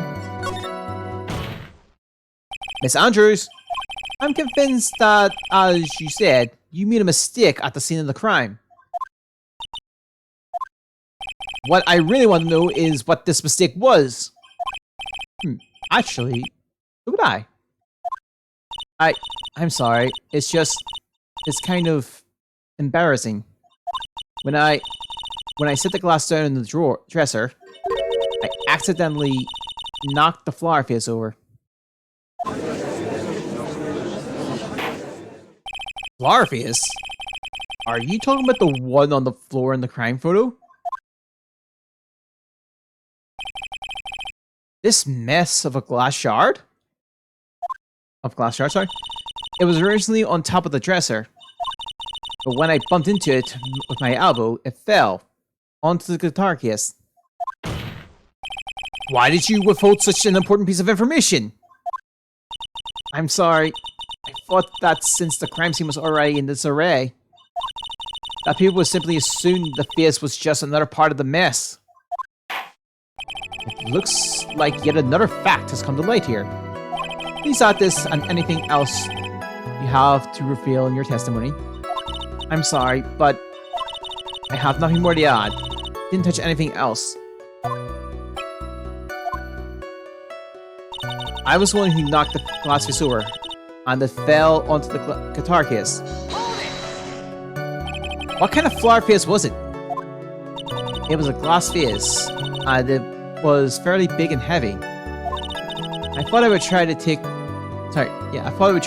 Joanne's pulse. So I set the glass I was holding down on the dresser.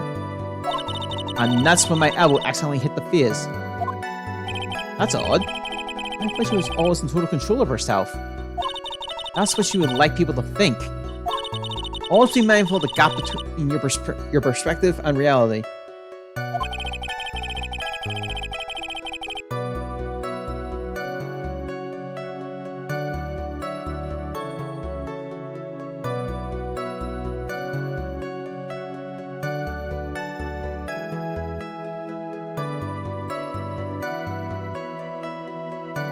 Okay.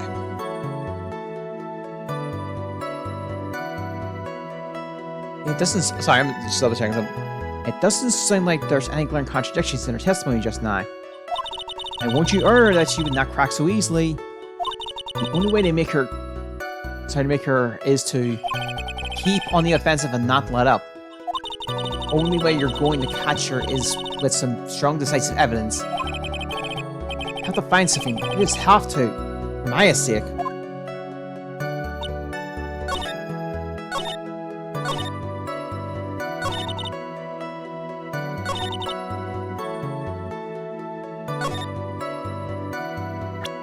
I'm gonna save. So I put the guitar case sounds a bit interesting.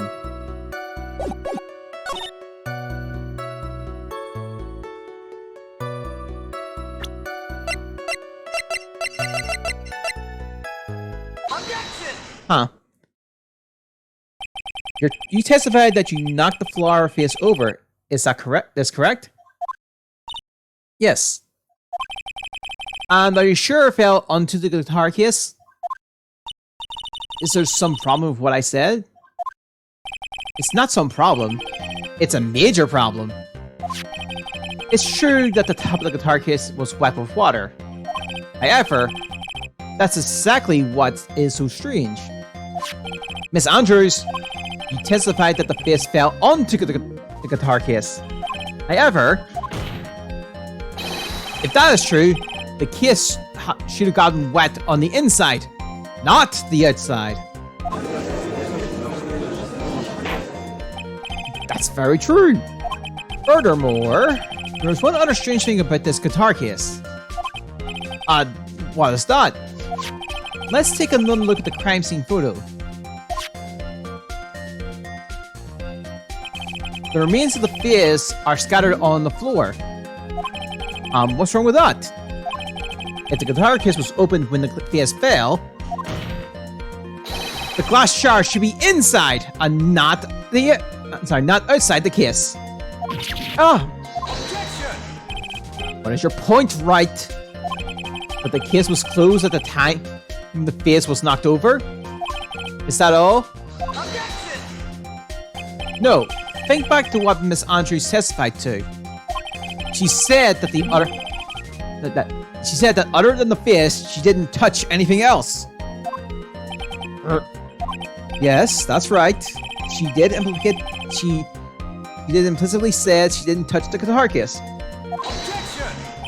But this whole matter with the guitar case is a dead end. A bright red guitar was found at the studio. It has no bearing on this case at all. That may very well be. However, the empty guitar case does seem to have no relation to this case, doesn't it? It seems that there is no deeper meaning to the guitar case. Well, Mr. Wright, what do you think? Do you think we need to hear more details about this guitar case? The empty guitar case. Well, let her hear more. The empty guitar case. I believe this is a crucial piece of the puzzle. I can't believe anyone will reach for straws like this. Sorry, I can't believe anyone will reach for straws like this. But it is you. I can't believe I'm doing this either. Alright, I'll follow along. For now. Miss Andrews, please testify to the court about the guitar case. Yes, Your Honor. Guitar case. I don't remember too clearly because I was a bit dazed. I suppose I must have opened the guitar case after I knocked the case over. It's not a big deal though, right? The case was empty after all. As for why I opened the case, even I don't know. It looks like this really wasn't a very important point. This wistfulness is such a familiar feeling by night that it's almost comforting. Anyway, I'll just go ahead and start the cross-examination. Using any way to change the topic? A convenient escape for a weak man. Okay. Music's still calm, so we're not hitting the big point yet.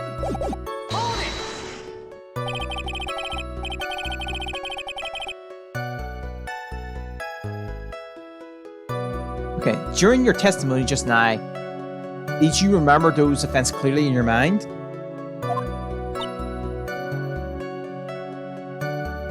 Alright.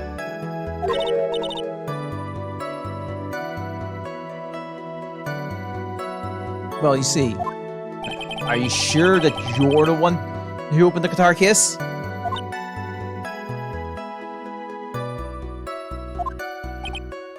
She's waiting for someone to talk to tell her if she should answer or not.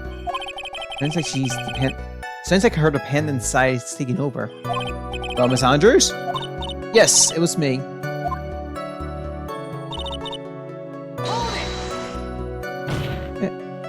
So, you opened the guitar case then?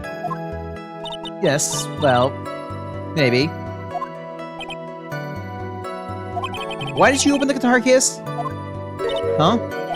Mr. Corrales' dead body was right in front of you, wasn't it?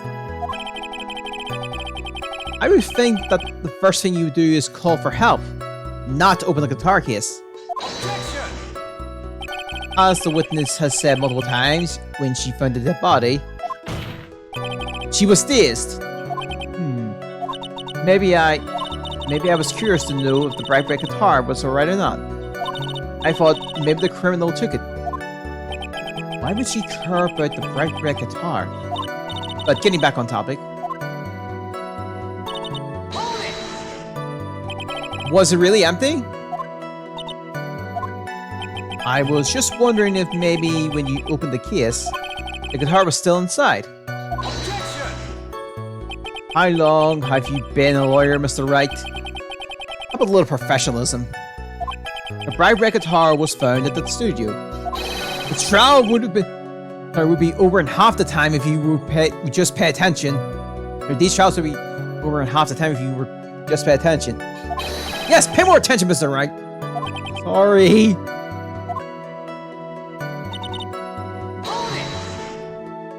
Was that because you were shocked and dazed at discovering the victim's body? Yes, that's probably it. I'm not going to get anywhere if I continue pressing her like this. The only way to make her talk is with evidence. I guess I should give it a try. Come on, Phoenix. We can't afford to let her up in her night.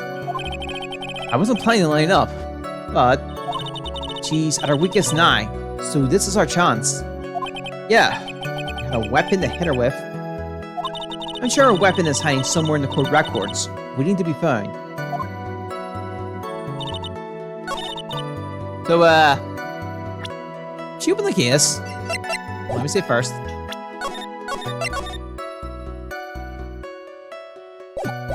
Yeah, like I said, if she opened the case, why is only Corrales' fingerprints on this, on that? There is no way you were the one who opened the guitar case. Why would you say that? It's elementary, my dear. I feel like I almost tapped into a little bit of my Herlock Sholmes there. Because the only fingerprints on this guitar are those of the victim. Ah! What is it, Miss Andrews? You shouldn't assume that I must have left prints just because I touched the case. What do you mean? If I were to tell you that I was wearing gloves at the time... Gloves? But why would you be wearing gloves at the time? It was the night of the award ceremony. So of course I dressed up for the occasion. Yes, now I remember. I'm almost sure I was wearing a pair of thin gloves. I see. Well, Mr. Wright, it seems the witness was wearing gloves at the scene. Well, that's strange.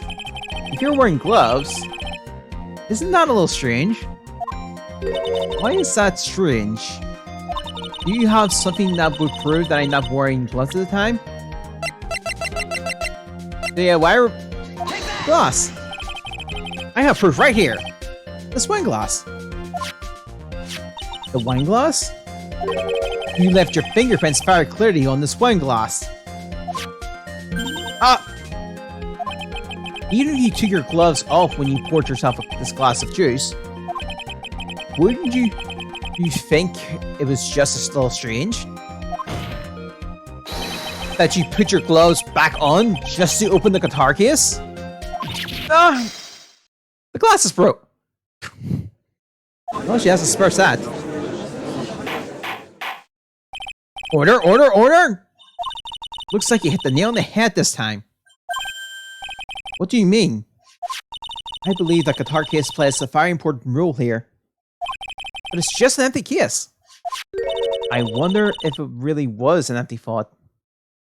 So I really was an empty thought.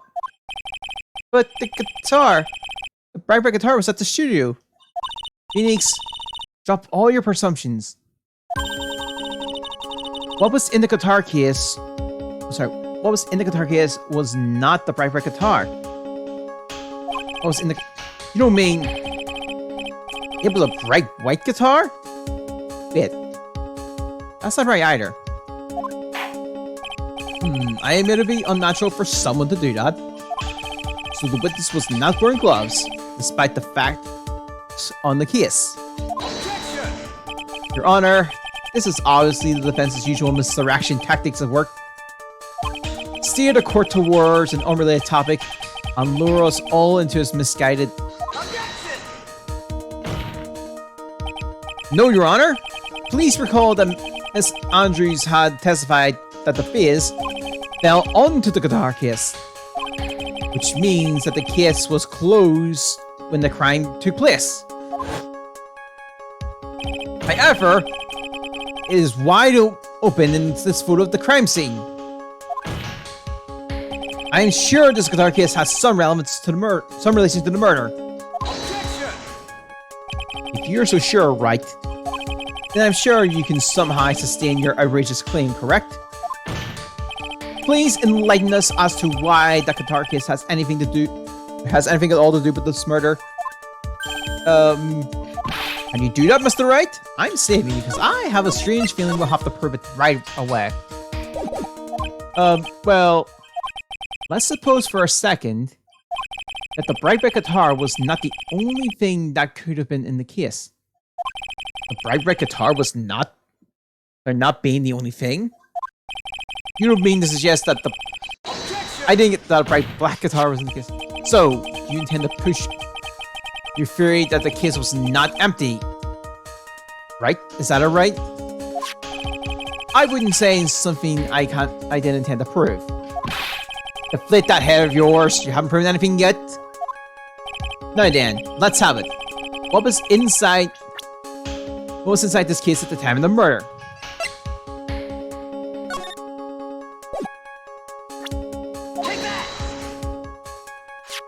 This is a photograph. Yes, but what's important is what is in that picture, Your Honor. In this picture? It doesn't take a genius to see what I mean. What I'm proposing is... Inside the guitar case was the Nickel Samurai, the hero's very own costume. What on? Mr. Wright! Explain yourself. Right? Are you saying that the witness opened the guitar case to take out a costume? What insane point would there be to do something like that? That insane point would be to wear the costume, of course. Miss Andrews put it on to hide her identity so she could make her escape. After all, you couldn't let anyone see you leave, could you, Miss Andrews? I refuse to accept your theory. Do you have anything to support such a preposterous idea? Just outside the door was an investigative photographer who was starving for a big scoop. And in the end, she managed to get this shot, correct? You mean that this photo... You mean this photo, sorry. Order! It looks like we've wandered into quite another mess again, haven't we? Nice job, Phoenix. Well, you know my strategy. Speak first, think later. So the real murderer was hiding inside a costume. But wait a second, Your Honor. The Nickel Samurai costume would have been Mr. Avant-Garde. Why would something of the defendants be in the victim's room? And inside the guitar case, of all places. True. That is a little baffling. That's right, the court would like to hear your thoughts. What was this Nickel Samurai costume doing inside the guitar case? It's for costume, of course. Mr. Avant-Garde did not take his costume off during the break period. In that case, the costume we are talking about was a spare one. What? Then, are you saying that on the night of the murder, there were 2 Nickel Samurai costumes at the Gatewater Hotel? Yes, that is what I'm saying. And how do you explain the costume that was inside the guitar case? It would mean that the victim himself had brought the spur to the ceremony on purpose. But why? The victim, Mr. Corrado, was the jamming ninja.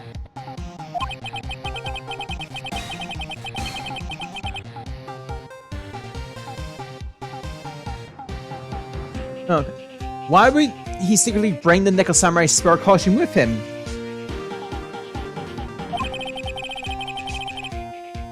So what could the reason behind such a particular act? So what could be the particular reasons behind such an act? Particular act. And therein lies the sticking point. Objection!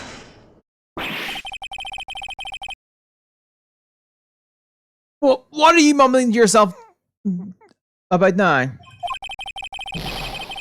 How have you just been rambling all this time without any sense of inner monologue? Huh? No, I just...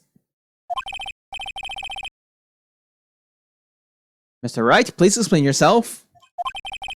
Why do you think this victim had the Nickel Samurai spur costume?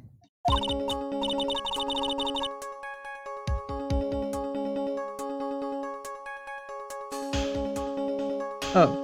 Phoenix, are you sure you can explain this one? Think carefully before you answer. And then answer with gusto. I believe in you. Alright, this is what I think. The reason the victim brought the Nickel Samurai spur costume to the hotel was... Oh yeah! What is this? On the night of the murder, after the stage show, the Nickel Samurai was going to hold a special press conference. A press conference? Yes, the Nickel Samurai was supposed to confess something at this conference. I heard about this as well. For once, you're not making something up, right? But what struck me as strange was that Mr. Avant-Garde himself said he had no idea he was supposed to be holding a press conference at that night. But how can that be? The way I see it, that can mean only one thing. The conference was set up by none other than the victim, Mr. Jerome Corrida himself. Oh, the victim? Yes. The spare Nickel Samurai costume was prepared for that very conference. Mr. Corrida was going to hold the press conference as the Nickel Samurai. He was going to dress up as Nickel Samurai and hold a conference? But why would the victim do such a thing?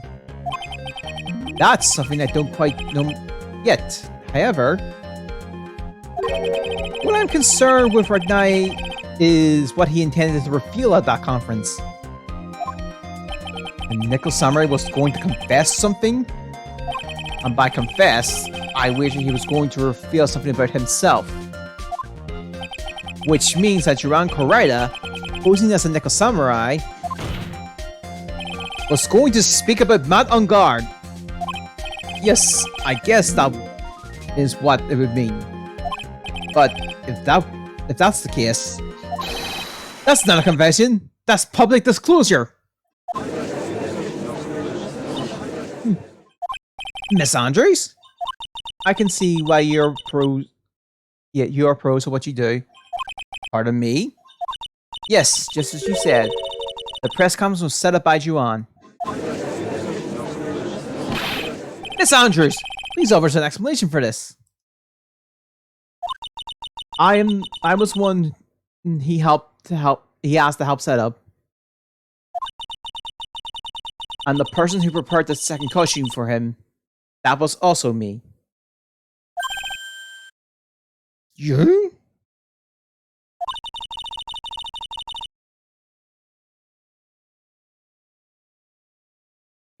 June had bet everything on the Jamming Ninja this year.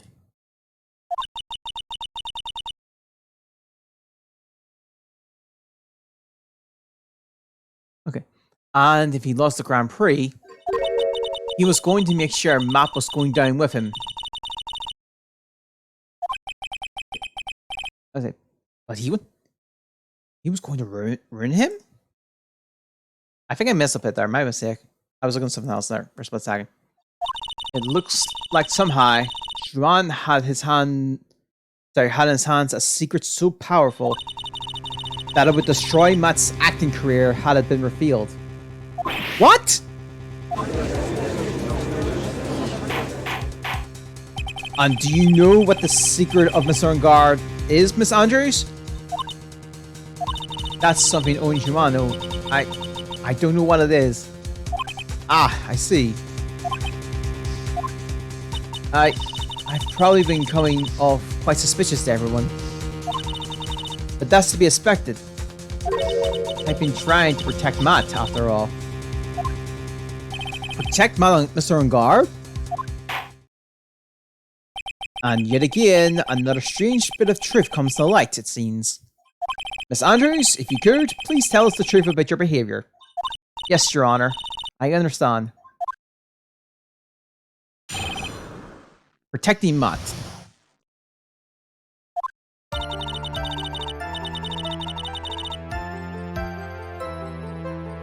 Okay, so before I do this, I'm gonna be back in a sec.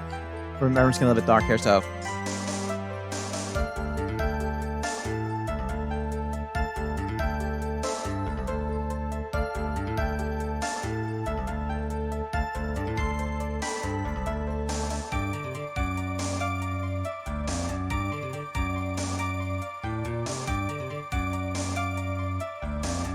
Alright, I'm back. Furnace a bit lit up now.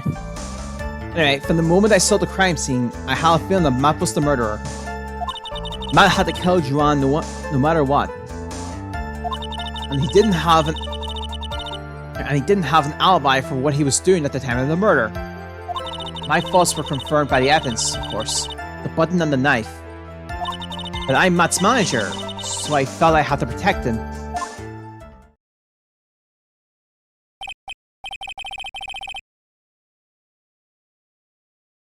That does account for everything.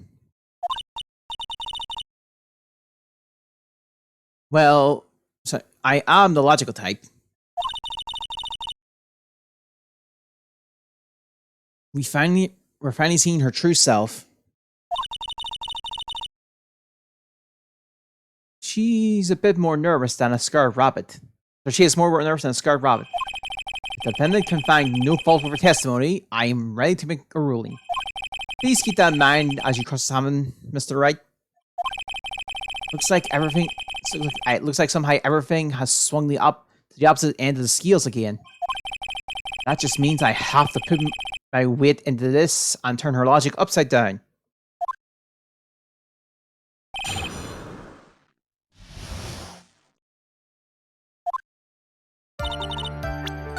Alright. Hold it!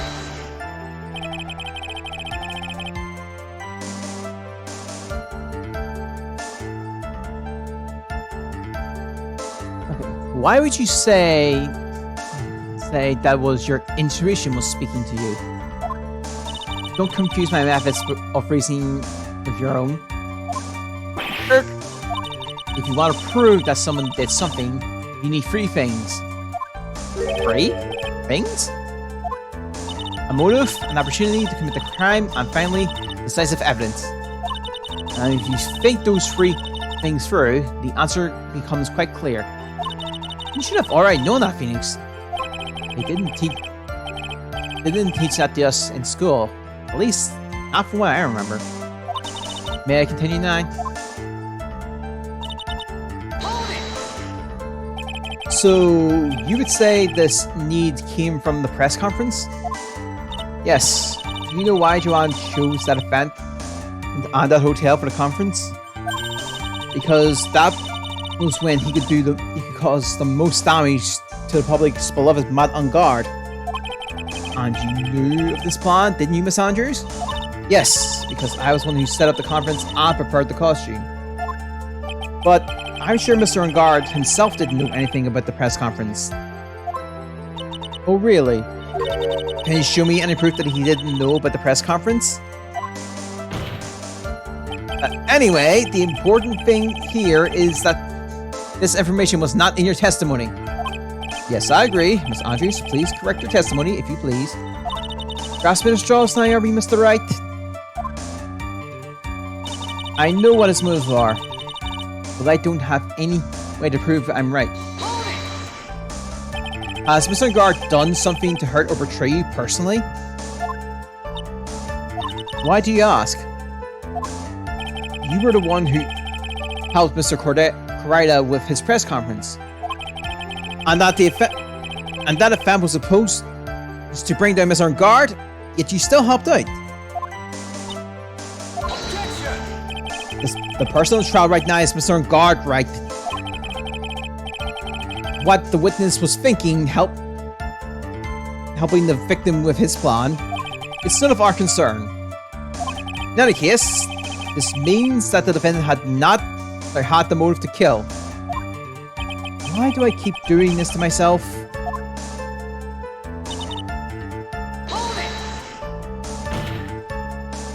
But didn't you already testify earlier that Mr. Guard was taking a nap in his room?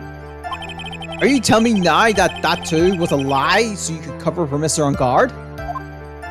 I'm not telling you anything of the sort. When I went to get him for a show, he honestly was sleeping. However, as to wherever he was sleeping the entire time, that I cannot say. I was too busy setting up the stage at the time. I keep trying, but I can find no flaws with what Miss Andrews has said. I can't say the same for some people here in the courtroom, however. The judge is glaring straight up at me. He's glaring at you, smart guy.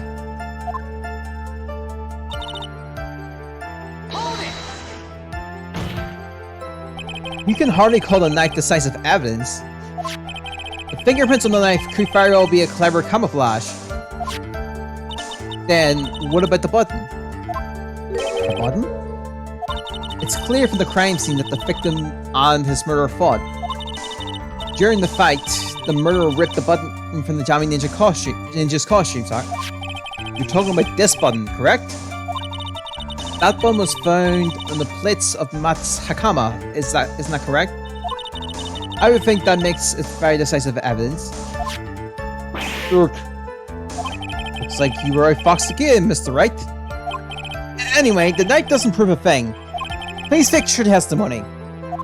I can't stand the sight of a man who can't graciously accept his defeat. My goodness me, I can still look at me. With an icy stir, yes. Miss Andrews, for Mr. Wright's sake, please add this information to your testimony. That button was torn off Joanne during his fight with Matt. And how do you know that? When the ends of the threads of the button and the costume were matched up, they were found to fit together perfectly, or so I heard. I've heard that before too. But why would Miss Andrews know about this case down to such a fine detail? Don't look at me like that. Just because I'm prepared and you're not. You are not. Arg! I thought I had her this time for sure. If there's anything to trip her up on, it has to be here. But where or what?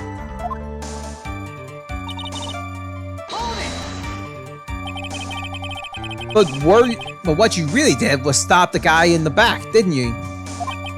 And at the worst possible time. Who's to say she really stopped the guy in the back, as you put it? This witness could have disclosed things about Mr. Ungard at any time. Why then would you wait until there was a large audience before doing so?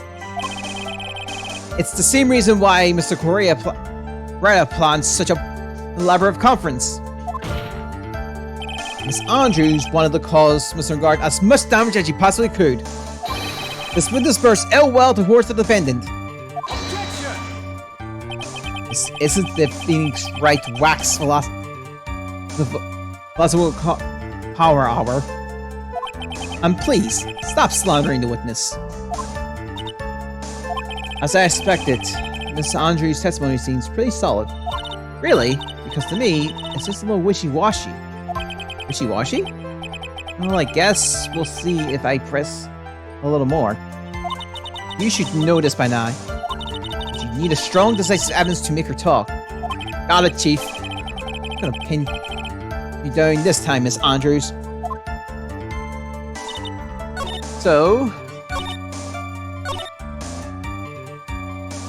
anyone realize the problem with this one? Since we had the spy about 2 hours ago. How's it streaming? Okay, where'd it go? There it is.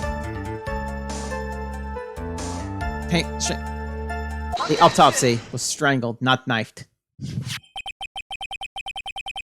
This is the victim's autopsy report. It clearly states that the cause of death was strangulation by a scarf. Strangulation? The knife stab to the victim was done after the victim had already died. And what does that mean? Let's examine the evidence. This button has the victim's blood on it, which would mean that it was ripped off the costume when? After the knife was stabbed into the victim. Exactly, which means it is impossible for this button to be that this button was turned off during the victim's final struggle, because the victim was strangled to death in that fight. That's right, Miss Andrews. There is no way this button was ripped off during the struggle. This button was continually pulled off the victim's already dead body. Order, order! What is the meaning?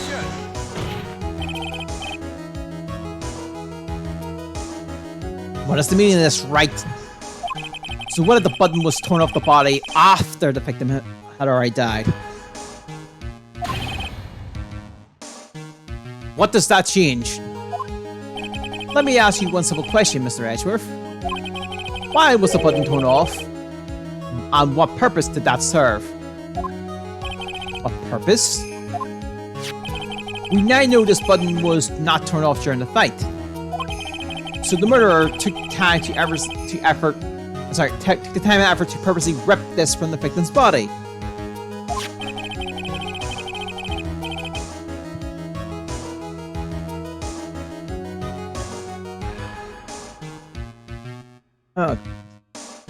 And that would mean that the murderer had something in mind, wouldn't it?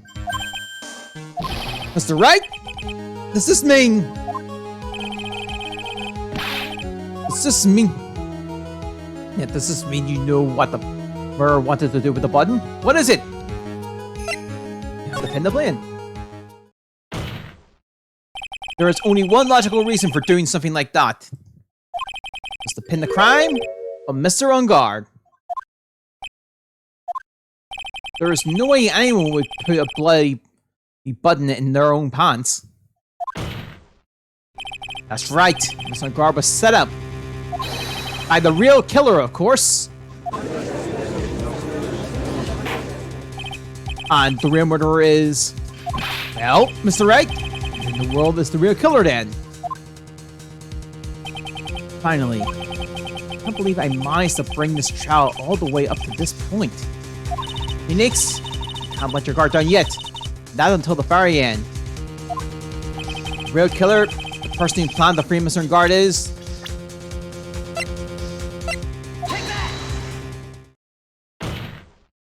Miss Adrian Andrews. I choose you! You are Mr. Crichton's killer. What? Order! Mr. Wright? This is a very grave matter.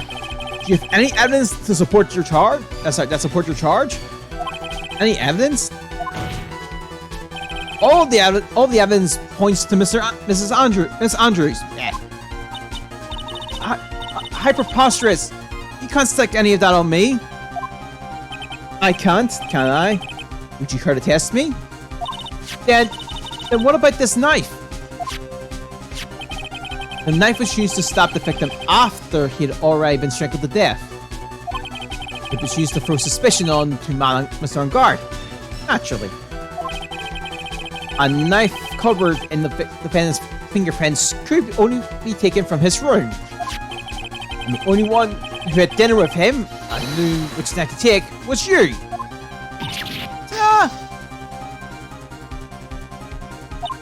Then, what about the button that was found in Matt's Hakama?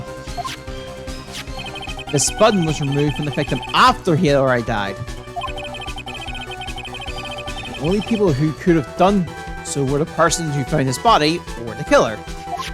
However, if Mr. Guard was the real killer, there's no way he would have put such incriminating evidence in his own Hakama.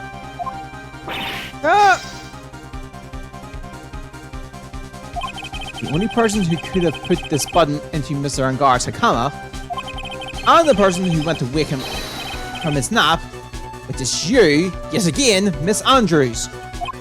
I see. What about the anti-guitar case? That is also another piece of evidence that incriminates Miss Andrews. That costume was used to hide the real killer's identity as they fled the crime scene. Now, who could have known that there was such a costume inside the guitar case? It could have been the person who prepared the costume for the victim.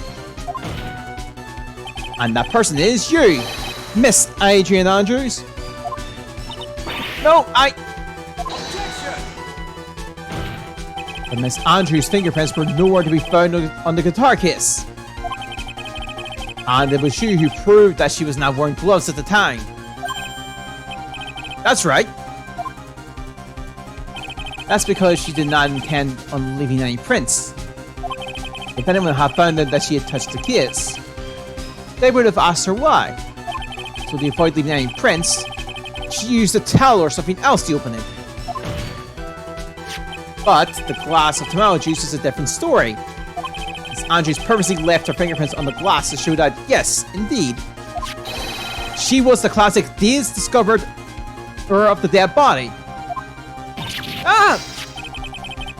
And to top it all off, there is this photo. A photo of the killer as they exited the scene of the crime. No reasonable person on Earth can believe this Nickel Samurai is Mr. On Guard. He'd be much too short for his own costume if it were him. Was him. I don't know. Speaking of how tall people are, Miss Andrews, you are also kind of in short in stature, are you not? Please stop. Well, how about it, Miss Andrews? I've got her this time. Miss Andrews? I refuse to testify. What is that? What was that? There's a law. It says I can't be forced to testify about something if it can incriminate me. Well, yes. You're absolutely correct, Miss Andrews. The law does provide us with a way to avoid self-incrimination by allowing the witness to not testify if the testimony can cause damage to themselves. What? Pleading the fifth is not something most people would think to do on the spot. Actually, thinking back to the yesterday in Mr. Engart's room, Agent Andrews. Yes? Think hard about what we just discussed. Understood? Alright.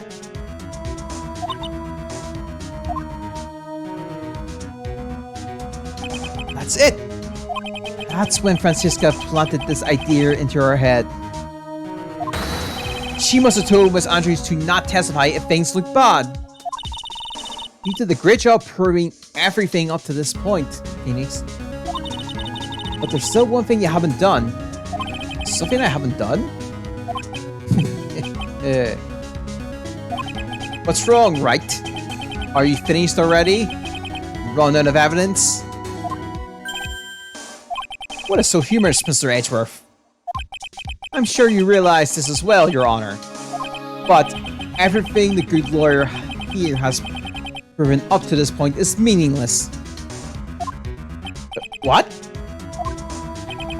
Everything you have proven is circumstantial. Circumstantial? Yes, circumstantial. You have yet to provide a single piece of definitive proof. Proof that Miss Andrews did, in fact, harbor or wish to murder Mr. Kurita. Miss Andrews? Did you want to kill Mr. Kurita? I believe this may lead to me incriminating myself, so I will abstain from answering. Miss Andrews? If you do that, it would be the same as admitting your guilt, don't you think? Maybe so, or maybe not. There is nothing to prove it either way. Besides, you don't know what crime I would be guilty of due to my silence. Oh! She's taking that defiant attitude again. Mia! What should we do? Somehow, we landed in the worst possible situation. I think we have reached a certain conclusion at this point in time. Miss Adrian Andrews has refused to testify, and the defense's theory that she is the actual murderer has not been fully sustained with solid definitive proof. But that's not true. In this situation, there's only one thing this court can do, and that is to declare a recess. Recess? I request that both the prosecution and the defense look further into this matter. At tomorrow's trial. Tomorrow? We don't have a tomorrow. If we don't get a not guilty verdict today, then... Please wait, Your Honor. That's not necessary. The trial... Please continue the trial. What are you sweating for? Your client is getting one more day to live, isn't he? That's not it! This isn't about that. Edgeworth, I know you know who the real killer is.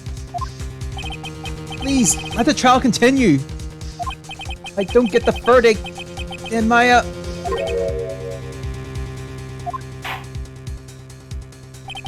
But it's impossible to continue as long as the witness refuses to testify. Right then, this court is... Objection! It is not impossible for this trial to continue. Mr. Edgeworth! What are you... It's true Miss Andrews holds the right against self-incrimination. However, if the topic of conversation were something unrelated to whatever she may be guilty of, then she has no right to withhold testimony. Yes, that is very true, but actually, there is one little thing that I'm curious about. Miss Andrews, when you found the victim's dead body, you poured yourself a glass of juice. Yes, and I can't help but think how unnatural that is. Usually when one finds a body, they are shaken up, not stirring a glass of juice. So my actions were unusual, but I've already... Before you speak, I want to state that if you have a reason behind your actions, I would like you to testify to that effect. Testify? Your Honor, I would like to request that the witness testify again as to what happened when she first discovered the victim's body. Whatever we found in this testimony should in no way implicate the witness. I don't know what it is about Edgeworth today, but I can't get a good read off of him. Is he friend or foe? I just don't know. The court acknowledges the prosecution request. Ms. Andrews, if you please. When I found the body, that glass of juice, I didn't really pour for myself. I was surprised when I walked into the room and saw it in that messy state. And Juan, he was sitting slumped over there, tired looking in the corner. When I saw him sitting like that, I thought he was dead. The thought that he was dead didn't cross my mind. To be honest, I thought he had just fainted or something. So I went to pour him some juice. When I realized that he was dead, that's when I knocked the flower face over. So you poured that glass of juice for the victim.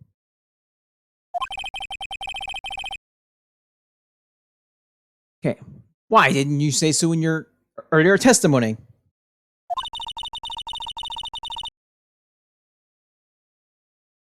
Okay, I don't think I needed to include something so trivial.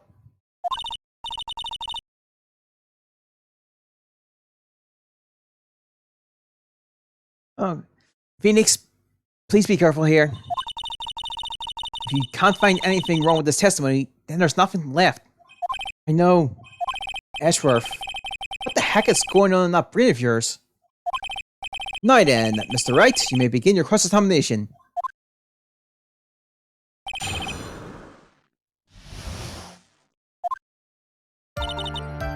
Other part, I think this is our fourth cross-examination with her, and typically we go 3.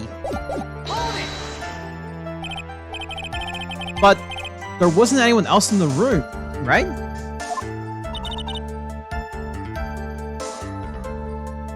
Yeah, this is our 4th.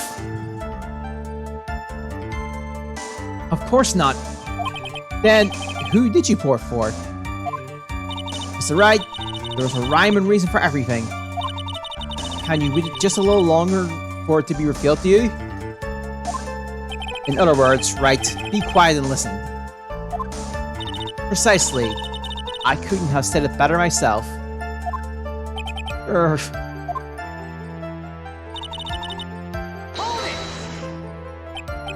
So it was a mess? Are you sure it wasn't messy because of your fight with Miss Correa?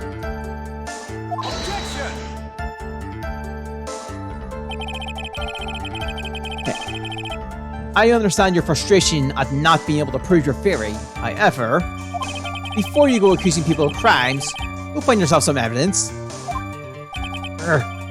And then, what did you see next, witness?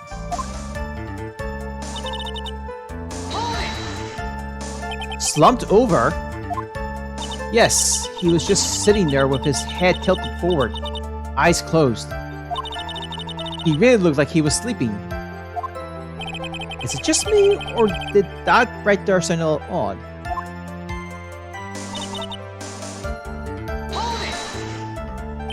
Then what did cross your mind? I thought maybe he had smashed everything up in anger because he lost the Grand Prix.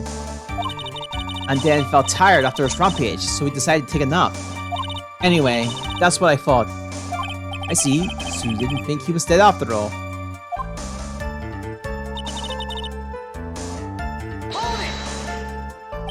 You thought he fainted?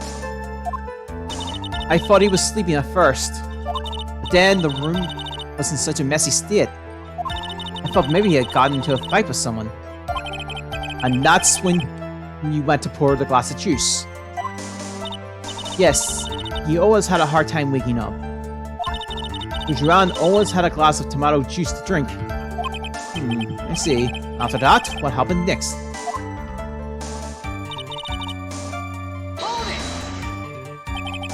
And how did you come to realize that he was in fact dead? I shocked him, shook him over and over, but I never got a response. So I set the glass down on the dresser and tried to take his pulse. I was shocked and staggered backwards and knocked the flower face over. So that's what happened. Yes. This is what it all comes down to. Huh? This is the absolute end for both sides. And Asian is letting her guard down. Phoenix, now's your best chance to yet to kill the prosecution's case. Isn't that a bit harsh? Miss Andrews, did you tell us the truth this time?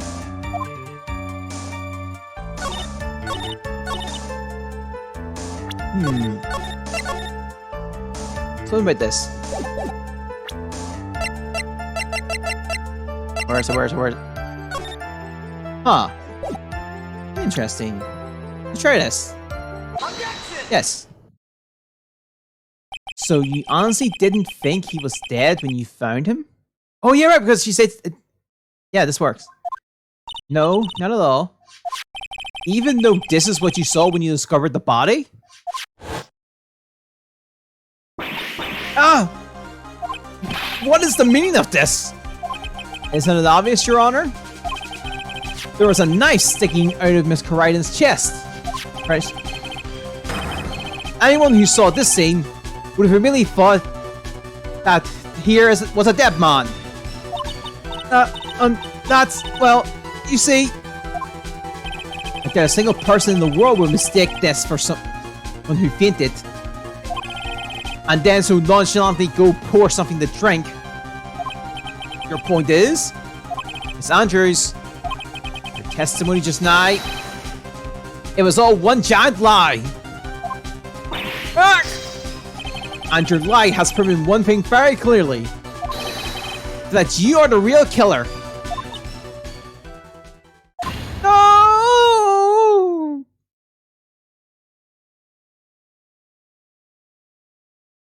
It looks like the defense has somehow brought this ugly truth to light. The defendant, Mr. Malengard, is not guilty after all. That's impossible! You're wrong! Miss Andrews? Try to have some composure. It wasn't me! It wasn't me! I tell you! It was Matt! I swear it!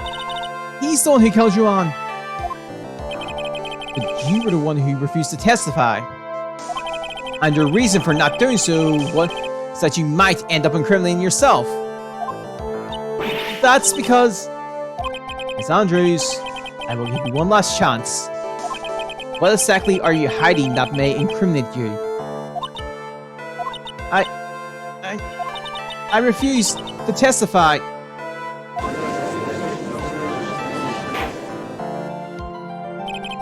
Then there is no need for this court to continue any further. Mr. Malengard's innocence has been clearly demonstrated. Is it over? Have we found the truth at last? A strong Phoenix. Usually the real killer confessed his or her guilt. And now that I think about it, this is the first time someone hasn't. Now then, I would like to hand down my verdict for Mr. Malengard. Objection! Your Honor, the prosecution feels that it would be premature to pass down a verdict at this time. What? The reason is quite simple. This witness has yet to speak the absolute real truth. The absolute real truth? What are you? Witness? Don't you understand yet? Huh? I don't know who planted this silly idea in your head. Well, I can tell what might have. But as long as you protect yourself for your silence, Matt on guard will go free, and in his place, you will become the guilty party. That's a lie. I don't believe you. What? I was told if I spoke, then it would be all over. Matt would never be declared guilty. What in the world is she talking about? Has she lost it? I can't speak about it. I'm too scared. It's Franziska von Karma. Huh? Don't you remember, Phoenix? Miss Andrews lives by gripping intently onto the words of another because she doesn't have the strength to believe in herself. Then, right now, Miss Andrews is... Yesterday, she was tossed a lifesaver by Miss Von Karma. Don't say a word, no matter what happens. If you do, Matt on guard will be acquitted. Miss Andrews undoubtedly believed in those words right now, and is clinging on to them. Then what should we do? This is the first time I've ever come across anything like this. Miss Andrews has to be the killer, right? All we have to do now is to get her not guilty. That is my only priority. It wasn't me. I'm begging you. Please believe me. I didn't kill Juan. Help. Please. Someone. Help me. Mr. Wright? Yes, Your Honor? Court can't continue on like this. Therefore, I'd like to hear what you intend to do. What I intend to do? What am I supposed to do? What am I supposed to say? Right? I suggest you think very carefully about this. Think about what this witness did and what she did not do. And think about who is the real mastermind behind this crime. Who's the real mastermind? Isn't that obvious? There's no one else that could have been except the woman crying over there. Right? Come now, what would you do? What kind of man are you, Mr. Phoenix, right? I only get this. I have to win a complete acquittal today. There's no way around that. But I can't bring myself to do it like this. Not when she's making a face like that. Miss Andrews, I would like to know what you are really hiding. Mr. Wright, are you sure you know what you're doing? Sure, Mr. Guard could get an acquittal, but in his place, you would be found guilty. Is this how you really want this trial to end? Be quiet. How dare you? You're trying to trick me. That's enough. I command you for trying, Mr. Edgeworth. However, it's clear the defense's theory is the truth. You're wrong.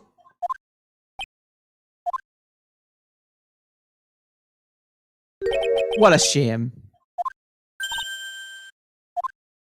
I had hoped things wouldn't come to this, however.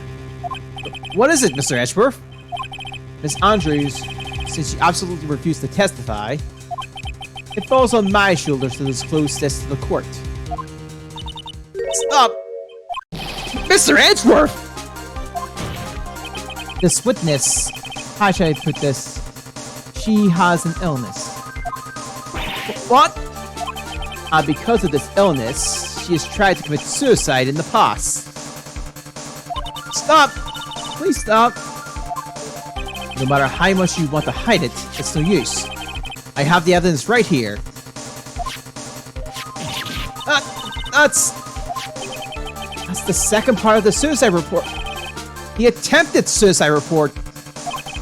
What would you deny, witness? You know what I'm about to do, don't you? I will now reveal to the court the true nature of the pitiful woman known as Adrian Andrews. Oh, that's kind of a dick move, but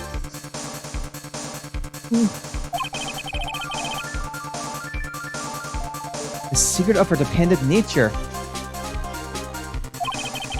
I think other people know what, but it scares her more than anything else in the world. Please, please stop! I beg you! If people find out... Yep. If people find out, I'll... If you're going to say you would choose death, that is of no concern to me. Edgeworth, how can you be so cold? However, before you die, I will put the truth... Sorry, I will pull the truth from your still breathing lips. Yep. No matter what I have to do. So, will you tell the court yourself, or shall I? Either is fine with me. I'll talk. Please, help me. Nothing matters anymore. My crying. When I first saw him, I really thought he had fainted. Honest. When I realized that he was dead, that was when I formulated my plan. Once I made sure that there was no one in the hallway, I made a dash back to Matt's room. And then, I stabbed Juron's dead body with a knife and ripped off the button. Just when I finished and was returning to Matt's room, I had a bit of inconvenience. And that's why I ended up using the Nickel Samurai's costume. Stop the body? With the knife? Why would you do that? Isn't it obvious? To pin the blame on a certain person. A certain cowardly man. But what do you mean by all of this? It might take this court a little while to understand, but... this is the truth. The real killer is Matt. That scumbag of a man. I'll never forgive him. He's trying to escape his guilt again. Just like last time. Last time? So, Miss Andrews stabbed the victim, June Kurita, in the chest with the knife. However, she didn't do it with murder in mind. She did it with the intent of freeing Matt Angar for the murder. And this is her crime. What? How is this possible? I mean, wasn't Miss Andrews supposed to be the real murderer? Mr. Wright, please get over your shock and commence the cross-examination.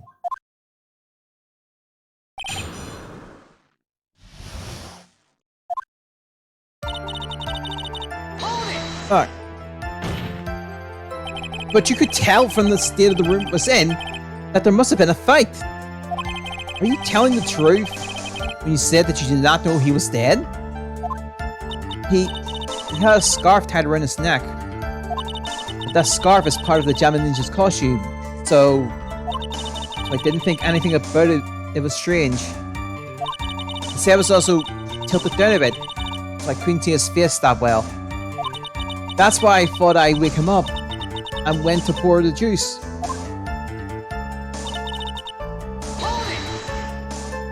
What was this plan you had? So what's this plan you had? I knew right away the murderer was Matt. I knew because he was going to expose Matt's weakest weak point to the world. So Matt did this to stop Juron and silence him for good. That's when I thought I should forge some evidence and pin this crime on Matt. So the forged piece of evidence were the knife and the button. The first thing that came to mind was the plant the knife.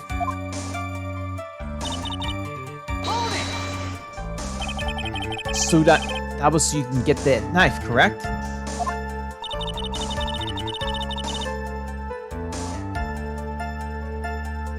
Okay, the knife Matt used at dinner had his fingerprints all over it.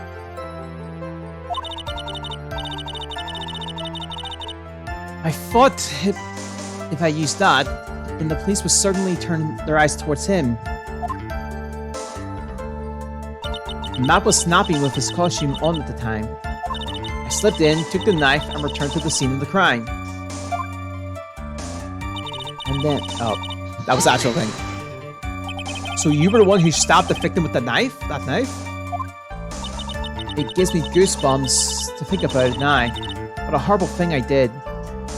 But at the time, I couldn't control my own body. It moved on its own. Then, when I stabbed Joanne's dead body, I suddenly realized something.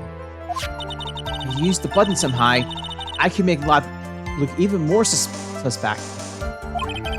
So you fought to rip one of the buttons off and then planted a Matt Ungar's Hakama. Yes, that's what I had planned to do. But things never go that smoothly, do they? An inconvenience? There was a woman with a camera at the ready, loitering in the hallway. I'm willing to bet my spikes it was Lada. There was also a woman with a ray gun at the ready, pacing back and forth. That's Miss Oback for you. I had already been caught and made into a big scoop for a certain weekly tabloid once. I couldn't very well go out looking like myself and get caught again.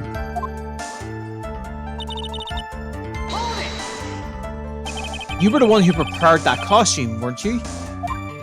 Yes, I took it from Global Studios. I also put it into Joanne's guitar case the day before the award ceremony. You did this in preparation for the press conference, correct? Yes, Joanne wanted to wear that costume and hold a press conference in it. He was going to disclose Matt's biggest secret there. And what is this secret? That I don't know. Anyway, I thought that I were to leave Joanne's room in the Nickel Samurai costume.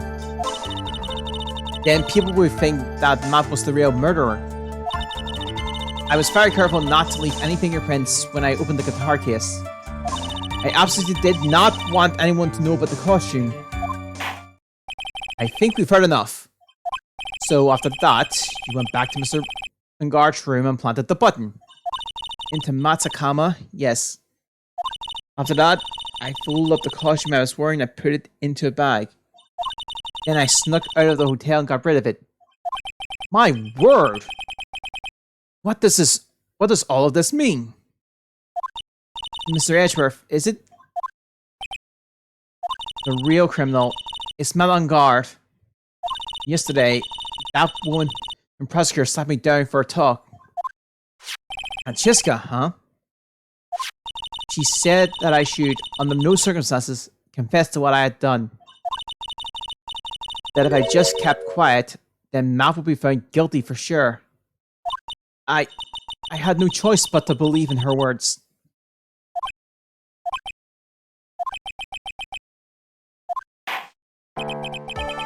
What this witness has done is clearly unlawful. However, as long as her testimony stands, we can be certain she is not the real killer. Wait, Your Honor! The defense still... Right? It's pointless. At this point in time, it is not possible to indict Miss Andrews on anything. Yes, exactly. There isn't a single piece of evidence that points to her as the murderer. Cross-examination of this witness is over. And so is today's trial. We couldn't establish that the witness was the culprit. Please let it go, Mr. Wright. But, Mr. Edgeworth, please place Miss Andrews under arrest for further questioning. Understood, Your Honor. The prosecution will arrange for her detention immediately. That is all. Court is adjourned for the day.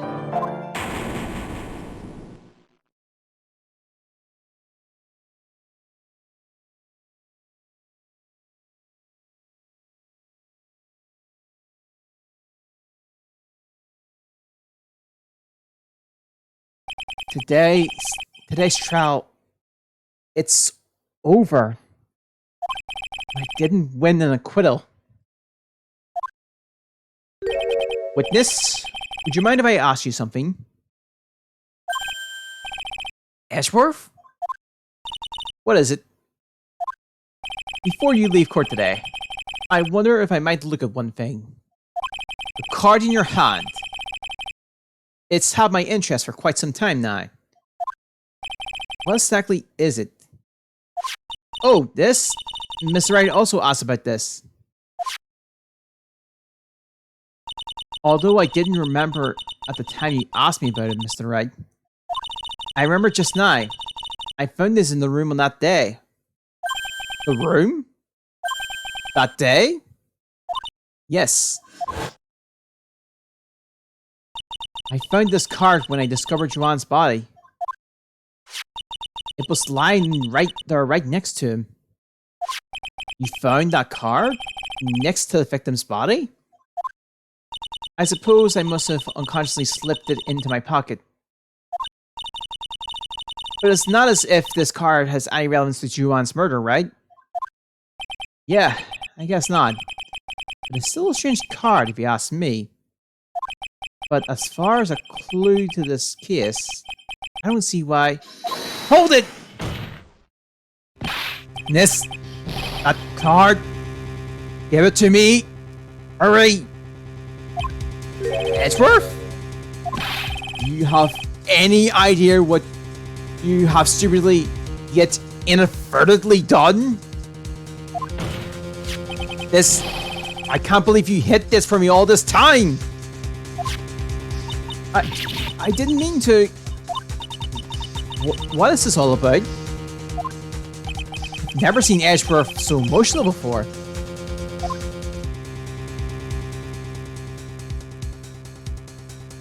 That card. What in the world is it? And what does it mean?